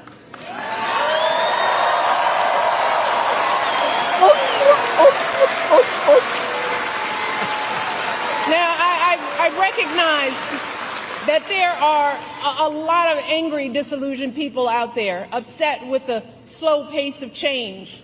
Oh, why? And I Because get it. Joe Biden's committing a It is Holocaust? reasonable to be frustrated. Oh. We all know we have a lot more work to do Oh, in this she's country. not going to talk about that. But Oh, to Michelle, anyone out there not thinking gonna talk about about sitting out this election or voting for Donald Trump or a third-party candidate in protest because you're fed up, let me warn you, your rage does not exist in a vacuum. If we don't get this election right, your wife, your daughter, your mother, we as women will become collateral damage to your rage. Yeah, no, that always works with voters. Tell them that their rage has no place to go, and if you express it in your vote, you're hurting women. And it doesn't matter what pile of stinking shit candidate we shove under your nose, you need to eat it. And if you don't, you're a horrible misogynistic creep. That works. That works. Yeah. Well, I can't believe Kamala isn't president right now with those kinds of advocates. I can't believe it. Well, here is Barack Obama. You think Michelle was shoveling the shit out. Here's Barack Obama talking about what a great decision Joe Biden was. Dr. Biden, thank you for your steadfast partnership for 8 years. Great decision. If he was such a great decision, Trump wouldn't be president right now. As running mates and ended as family. And we would not be here without you. And we are grateful. A lot of people, after they heard I went to Reverend Wright's church, they need to be convinced that I wasn't like a real black person. So I had to get an old white racist to run with me to convince all the other old white racists that I wasn't Malcolm X. And you did that job perfectly. I couldn't have found a better cracker to be by my side for 8 years than the author of Mass Incarceration. Thank you, Joe. When I show up at your office, you threaten to call the police, and then you realize who I was. Remember that time you called me articulate and clean? That won me Wisconsin. Thank you, Joe. Yeah, so a little later on, we got a reminder of what Joe Biden's competency level was during his years in the White House, and his time away doesn't seem to have improved things any.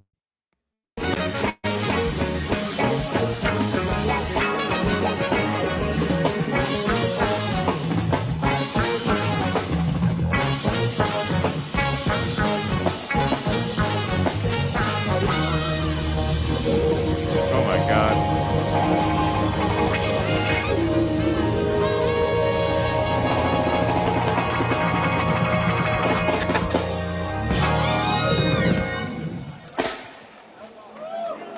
Look at my granddaughter. Where's my granddaughter? Where the fuck? He's supposed to be off the stage now, right? Yeah. He's out of it. He doesn't know where he is. Oh my God. Left Joe hanging just like when he asked for my endorsement in 2016. Oh, that's so funny. Yeah. Jesus Christ. A picture is worth 1,000 words. I can't imagine why Donald Trump got elected a second time. You Can't think they'd imagine. like escort him off first? They would just leave him out. Right. Like you would, well, and you would think, You think his Jill wife would walk You would with think him. Jill would always be clocking Yeah, him. just always be holding She him. knows. She knows. She lives with this. She knows he's out of his fucking mind. This was a pretty good rant from this account, Enoch. Pathetic. A whole stage full of deep state puppets, and they still managed to leave their star marionette dangling alone like a forgotten prop. Obama struts off like it's his personal victory lap, jamming out with that cringy air guitar like he's the coolest cat in the room, while Jill ghosts her own husband mid-wave. Biden just standing there squinting into the void, yelling, "Where's my granddaughter?" as the teleprompter probably flashed exit stage left. And this garbage dump looking ode to the most divisive person on the planet, Obama shafted the subcontractors millions of dollars to build it. Minority-owned businesses he claimed to champion now facing financial ruin with unpaid bills stacking up to $4 million or more on his $850 million plus vanity project. I looked it up. It's true.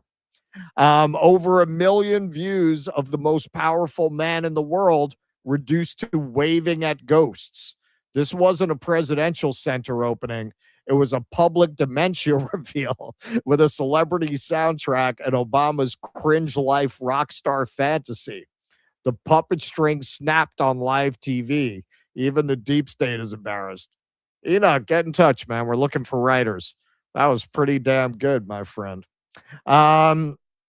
Hillary Clinton. Now, if Joe Biden actually knew where he was, this would be awkward. Because before this appearance, this is what Hillary Clinton said about Joe Biden running in 2024. Mistake. He made a terrible mistake for himself, his legacy, and for the country. He had said that he would not run again. And, counterfactual narratives are always a bit tricky. But I believe if he had kept to that plan and said in, say, the late summer of 23 that he wasn't going to run, that he was going to pass, the torch to the next generation, we would have had a real contest. And very sadly, I believe whoever emerged from that contest, whether it was the vice president or a governor or a senator or anybody else, would have beaten Donald Trump. So I think it was a terrible miscalculation on the part had a real contest. Of President Biden. Like when you But ran. once he didn't move and did not, admit that he had said he was going to step aside and then decided not to, and held on for as long as he did, we were in a terrible dilemma. Hillary Clinton feels that if there had been a real primary contest, Donald Trump would not have been the president. Hillary Clinton, who Democratic Party lifer Donna Brazile came out and revealed had essentially been anointed by the party 2 years before anyone voted. Yep. In a now infamous article from Politico titled, written by Donna Brazile, Inside Hillary Clinton's Secret Takeover of the DNC, feels that you should have legitimate primaries so that candidates who can win can emerge. Won't turn that analysis on her own campaign, because everything she just said about Joe Biden, other than being non-compos mentis, you could say about her in 2016. That if you had had a real contest, Donald Trump never would have been the president. And look, I'm honest. If you had had a real open primary, I don't think Bernie would have been the president. I think there would have been somebody. Who knows? It's impossible to know. Probably would but have if been it Biden. had just been open, it might have been Biden. Yeah, sure. But it wouldn't have been her. Absolutely no freaking way would it have been her. Bernie came out as strong as he did because nobody else would get in the race. Right. Because they had been warned off by the DNC. Yes. Bernie would have done the usual outsider candidate thing. He would have done 5-6%. Everyone would have said, I love that guy, but he just can't win. And it would have been one of those. The only reason he got as far as he did was because they tried to rig it, and this one guy wouldn't take the hint. Yep. And Donna Brazile gets the credit for blowing the whistle on that because she's the big name, but I mention this every time. The person who actually blew the whistle on this and who wrote an article saying pretty much exactly what she said about a year and change before she said it was, you're not going to see this name coming, Margot Kidder. That's right, Lois Lane, the late Margot Kidder. Really? Yep. She really? worked in the Montana State Democratic Party, and she wrote this article talking about how the state parties had essentially this scheme going. This is with ringing the a DNC. bell. Yeah. I vaguely remember this now that you say it. Yeah, they had some kind of scheme going with the DNC through fundraising and shuffling money around. I forget the exact details, but they had essentially worked out to clear the field for Hillary a couple years in advance. Yeah. Best Lois Lane ever. Yep. All right. So then Obama went on to talk a little bit about our political moment and share his wisdom. I get it. I am not immune to anger or doubt. But I do know this. When we lose faith in each other, when we stop believing that voting matters, that citizenship matters, that our collective voices matter, that how we treat each other no longer matters, then we give away our power to decide our own futures. We open the door to the most ruthless, or the most careless, or the most fearful among us, who see some groups and some people as more equal than others, and see government as nothing more than a way to divvy up the spoils and punish enemies and keep those. He's saying this at the opening ceremony for his $850 million presidential library, largely funded by people he let skate after the 2008 financial crisis. Who are different in their place.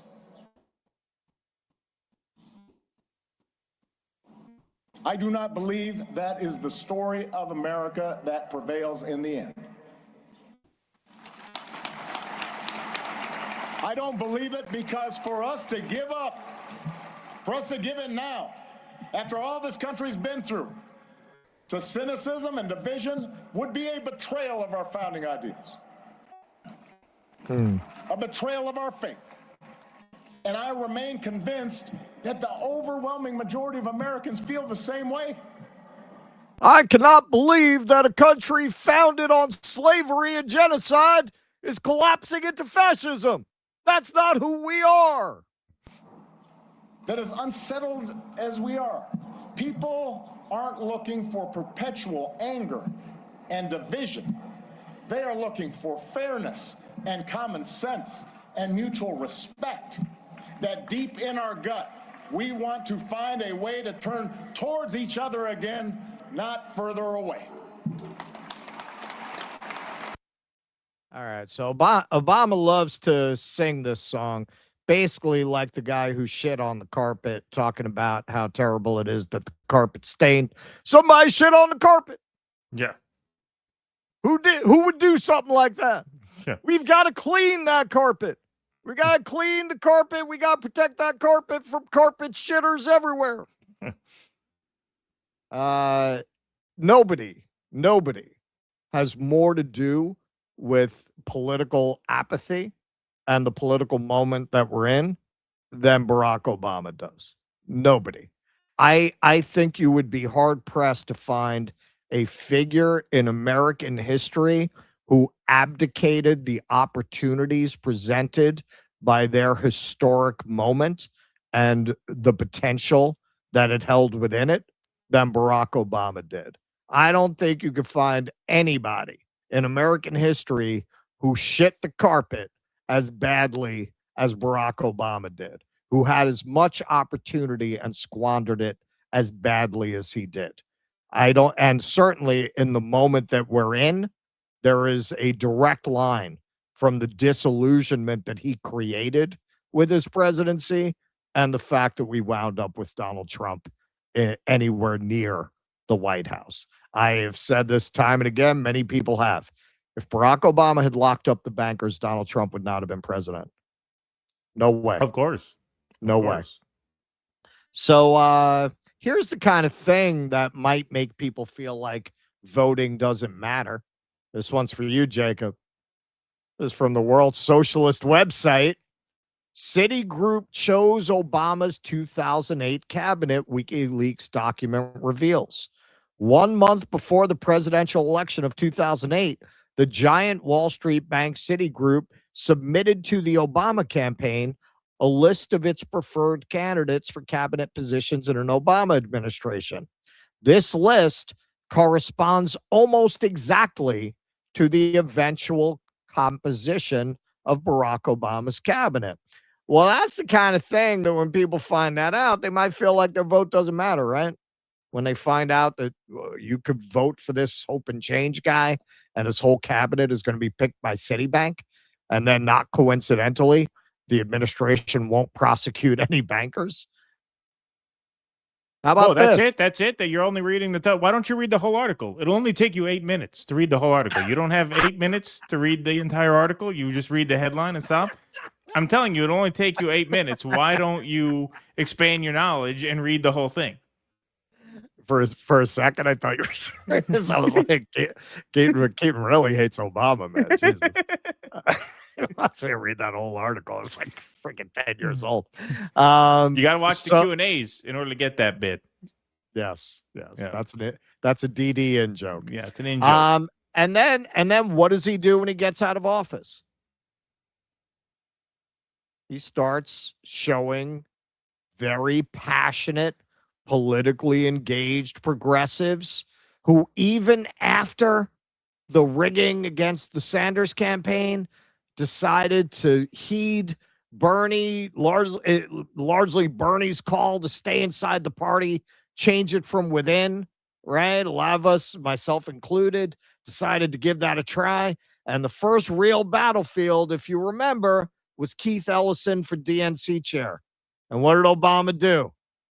Put his thumb on the scale, endorsed Tom Perez, made sure that Keith Ellison could not become the DNC chair. And how did he leave? See, this is what these libs clearly don't know, because the kind of news they go to doesn't tell them this. And if they do know it, they choose not to dwell on it. Obama left the Democratic Party, the DNC, decimated when he got out of office. There's one of the things it says. It takes a lot of nerve for the White House at the 11th hour to meddle in a race to head an organization they thwarted for 8 years. The DNC hated Obama. He defunded them because he wanted to concentrate power in his hands, which would be okay as far as it goes. But then he didn't help any of the smaller races down ballot with the power he had consolidated. He left them all out in the wind. And the Democrats were decimated nationwide under his presidency. I don't understand, man. If you're one of these libs who, can't sleep at night because of Donald Trump, why you would celebrate Barack Obama. The Democratic disaster is from 2016. Democrats had 29 governorships on the day Obama was sworn in. Today, there are 18 Democratic governors, and as the sun rose the day after Election Day, that number looked likely to shrink. When Obama came into office, Democrats controlled legislatures in 27 states. Today, it's 12 states. This is the Obama effect. He wins elections based on his celebrity and soaring rhetoric. He bungles everything else. Yeah. How about this from Quorum? This is 2017. President Obama entered the White House with his party touting a 60-seat majority in the Senate and 257-seat majority in the House. Democrats now hold a 48-seat minority in the Senate and 194-seat minority in the House, a net loss of 12 and 64 seats, respectively. Obama presided over the greatest losses for the Democratic Party since the 50s. And then he wasn't done, right? What happened in 2020? You're going to run around talking about how people have to feel like their votes matter, and then you showed them very clearly they don't. Yeah. Now, by the time you got to 2020, I was pretty skeptical of getting really involved in any campaign in the Democratic Party. So I wasn't one of those people running around in the snow in New Hampshire, but I know a lot of people who were. And they exited after you put your thumb on the scale again. Monday Night Massacre, the night before Super Tuesday, Obama persuades Klobuchar to get out and endorse Biden, persuades Buttigieg to get out, endorse Biden. How are people supposed to believe their votes matter when a douchebag failed president like you can swoop in at the 11th hour and just negate all that time, all that money, just like it never happened? Why on earth would they believe their votes matter? And this motherfucker has the nerve, there's a running theme for him, has the nerve to give speeches about political disillusionment and how you shouldn't give up in the system, of all people. But hey, man, remember when David Letterman was cool? Remember when he was cool? Yeah, Dave Letterman does not have these kinds of problems. David Letterman does not have, as my colleague often says, doesn't have the kinds of problems that government can solve. Right? David Letterman's problems are not financial; they're probably existential, if he has any problems at all, and that's kind of out of the government's purview. So here he is, kind of doing the Chris Matthews bit, tingling, running up his leg, and all that. I don't know where to begin. I mean, the music, you think it's great, and then it gets greater, and then beyond that, and then it keeps getting greater. And Mrs. Obama and Mr. Obama, they must have taken Dale Carnegie courses because, oh my God, speeches one actually listens to, speeches that consume you, that get inside you and cause you to think and feel like a lowly, worthless human being who has to strive to greatness. It's an amazing afternoon, and I'm going to shut up here in a minute because my nose is running. Dave, you are Mr. Letterman, a man of the people, and idol to me to watch you out. Blue cult, red cult, blue cult, red cult. Part of the point of this segment is, yeah, I think it would be pretty hard for the Republicans to win in 2028, but not impossible, man. Not impossible. Don't forget who these people are. You never forget how fucking cringe the other side is. That's what they're running against. Democrats abroad, Belgium. It's up to us as Americans to live up to the faith Obama has in us. You have so much faith in us. What the fuck you doing in Belgium?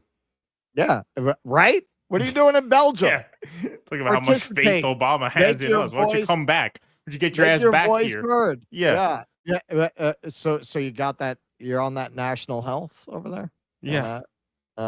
Vote. Request your ballot. Yeah. Okay. All right. So nothing says man of the people like more than doubling what W spent on his presidential library. So there's the chart of what's been spent on presidential libraries. You can see Obama dwarfing Bush. That looks like Bush's was around 300 million, and that had been the most expensive up to that point. $850 million on this monument to one man's vanity. All right, so here's a little video showing the interior of the library. Now it's got music that's probably copyrighted, so we're gonna play an oldie but a goodie here as our music.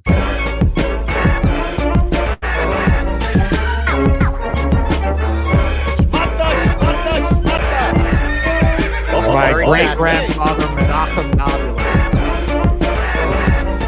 hip hop pioneer.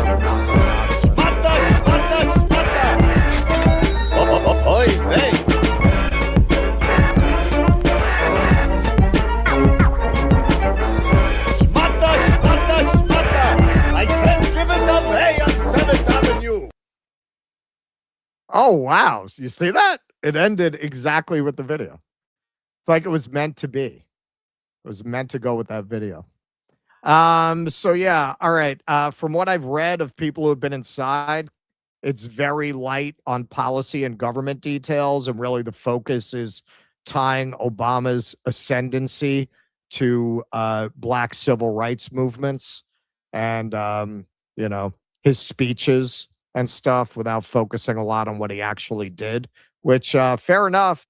Be hard to put lipstick on that pig. Speaking of pigs, look at this building. I don't know if the University of Chicago is being sarcastic here or not. Welcome to the neighborhood, Obama Presidential Center. Because you show this beautiful neo-Gothic building with a building that looks like Han, Luke, and Leia should be trying to sneak in stormtrooper outfits to break out Chewbacca. And the contrast couldn't really be more clear. I mean, really, this looks like Imperial architecture in the Star Wars movies. That's exactly what it looks like. Right. Sarah, no matter your politics, this is objectively ugly, right? Yeah, I'd say so. I'd say so. It should be on Tatooine or something. The urbanist trucker. The Obama library looks like a prison. It's where Black Lives Matter and Hope and Change got locked up. It's a symbol just like the Clinton library, a symbol of the police state we all live in. The Clinton library looks like a mobile home, a symbol for public politics. I didn't know that that's what his presidential library looks like. It does look like a mobile home. Yeah. Clinton's. Yeah, it looks like So Bill Maher mocked the Obama Presidential Center as $1 billion monument to ego. This blew Georgia. Ro Khanna had the better answer, says Ro Khanna here. At a time the Trump administration is trying to erase Black history, I am proud of the Obama Center for being a visible monument in the heart of our country, of our struggles to become a more perfect union. Now, Ro.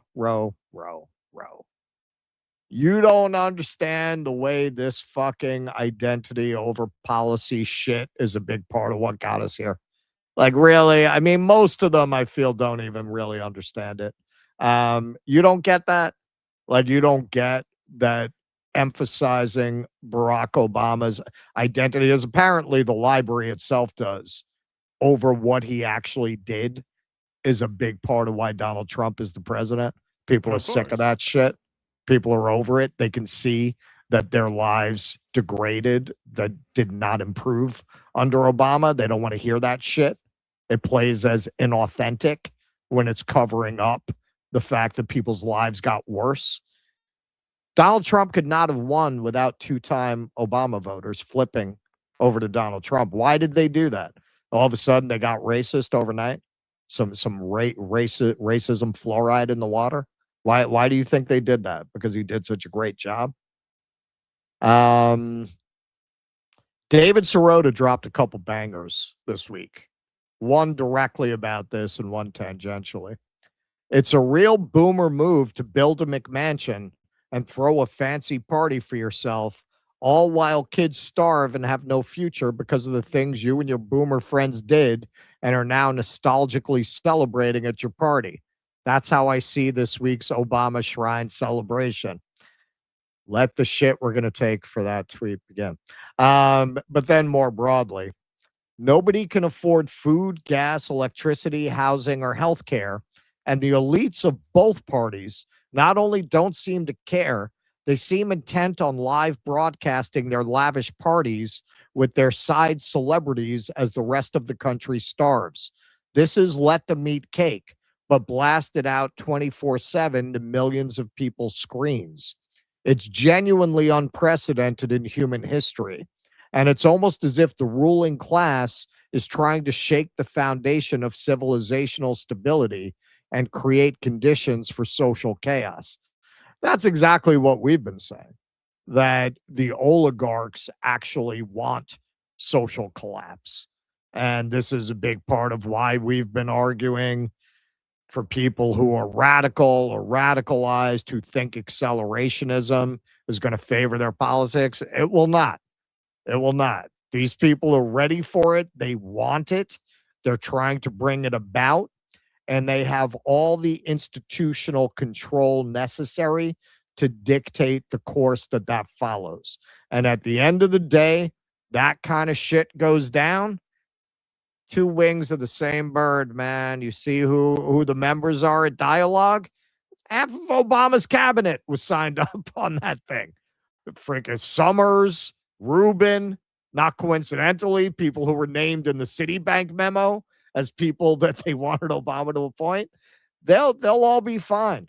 They'll all be fine. And they will live in their rarefied Dialogue air where they have their disagreements, and those disagreements are minor, aesthetic, and cultural, the way that rich people can afford to have disagreements. And they're going to laugh at you while you fucking burn.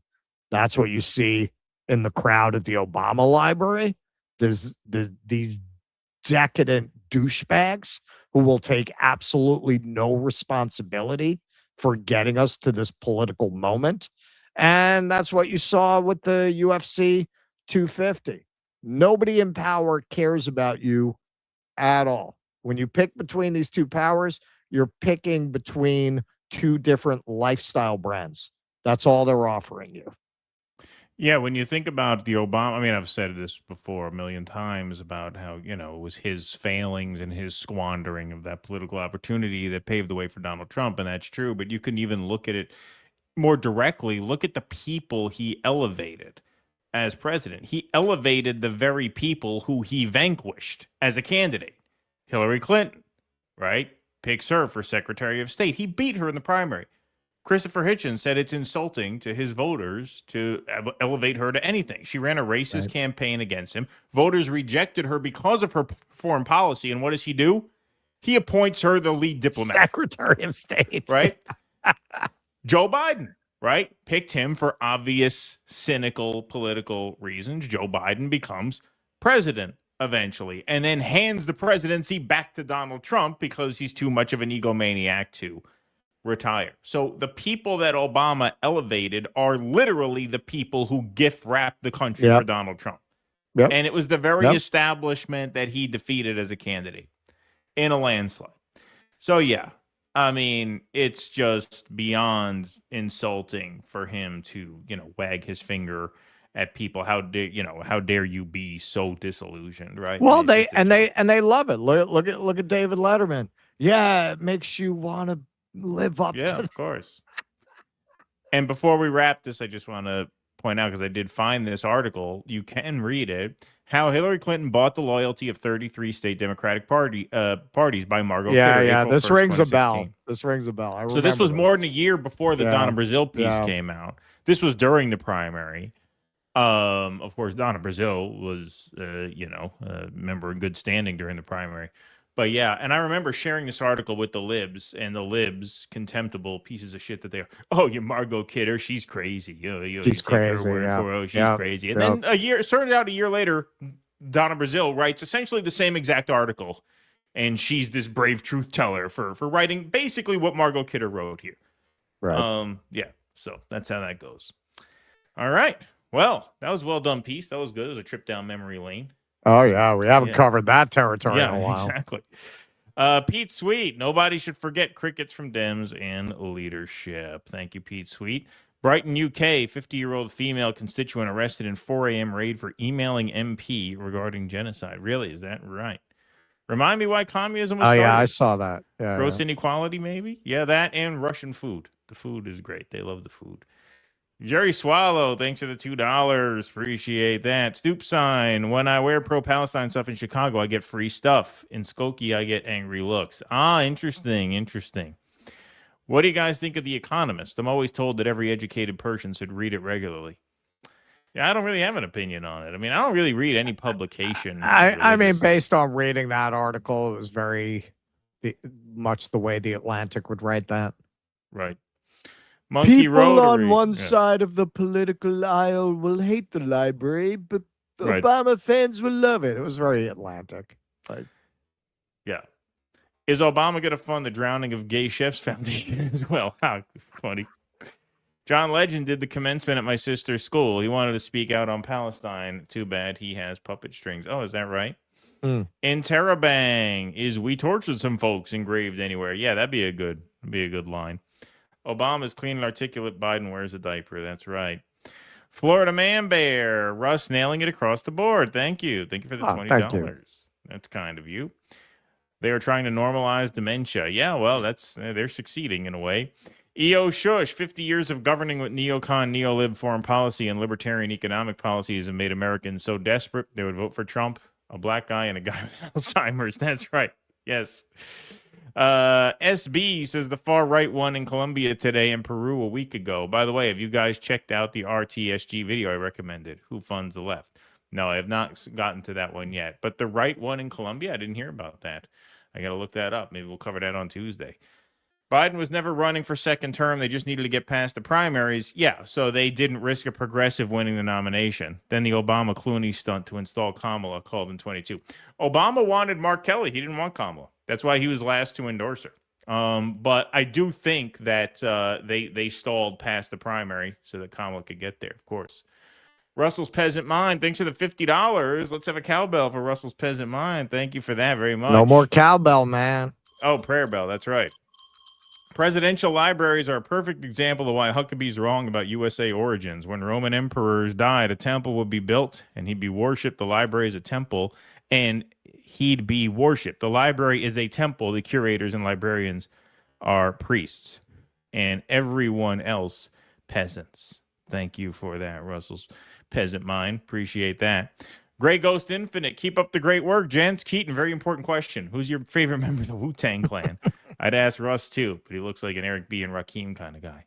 But they were good, too. I mean, it's got to be the RZA. He was the producer. He was the sonic engineer of it all. And their sound was very cool. So it's got to be the RZA, I think. Florida Man Bear, thank you for that. Commie Jew Spitting Facts, thank you, Florida Man Bear.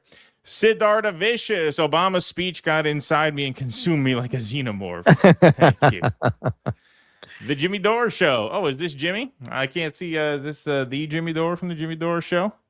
Thank you, my friend. Let's see. Where's your logo at? Says, your anti-Israel show is such a bummer today. How about some positive news? You black-pilled ankle-biting. Yes. Well, we gave you the Obama opening. We gave you some Bruce Springsteen and Stevie Wonder, right? There you go. Thank you, Jimmy. Oh, by the way, Russ is hosting Jimmy's show this Wednesday, right? I am. Right. Yes. That's right. So that'll be fun. So tune in this Wednesday. P. Walker, speaking of UFX 250, a commercial pilot filed a crash report saying the event lights blinded him for a while. Oh, wow. Oh, boy. All right, everybody. Well, that is our show. Thank you to the YouTubers. Thank you to the Rumblers. Thanks to Jake in the booth. Thanks to the mods for keeping the peace in the chat. We are going to go right now to our Q&A at dudissidents.com/Rumble. If you're watching on Rumble, you're in the right place.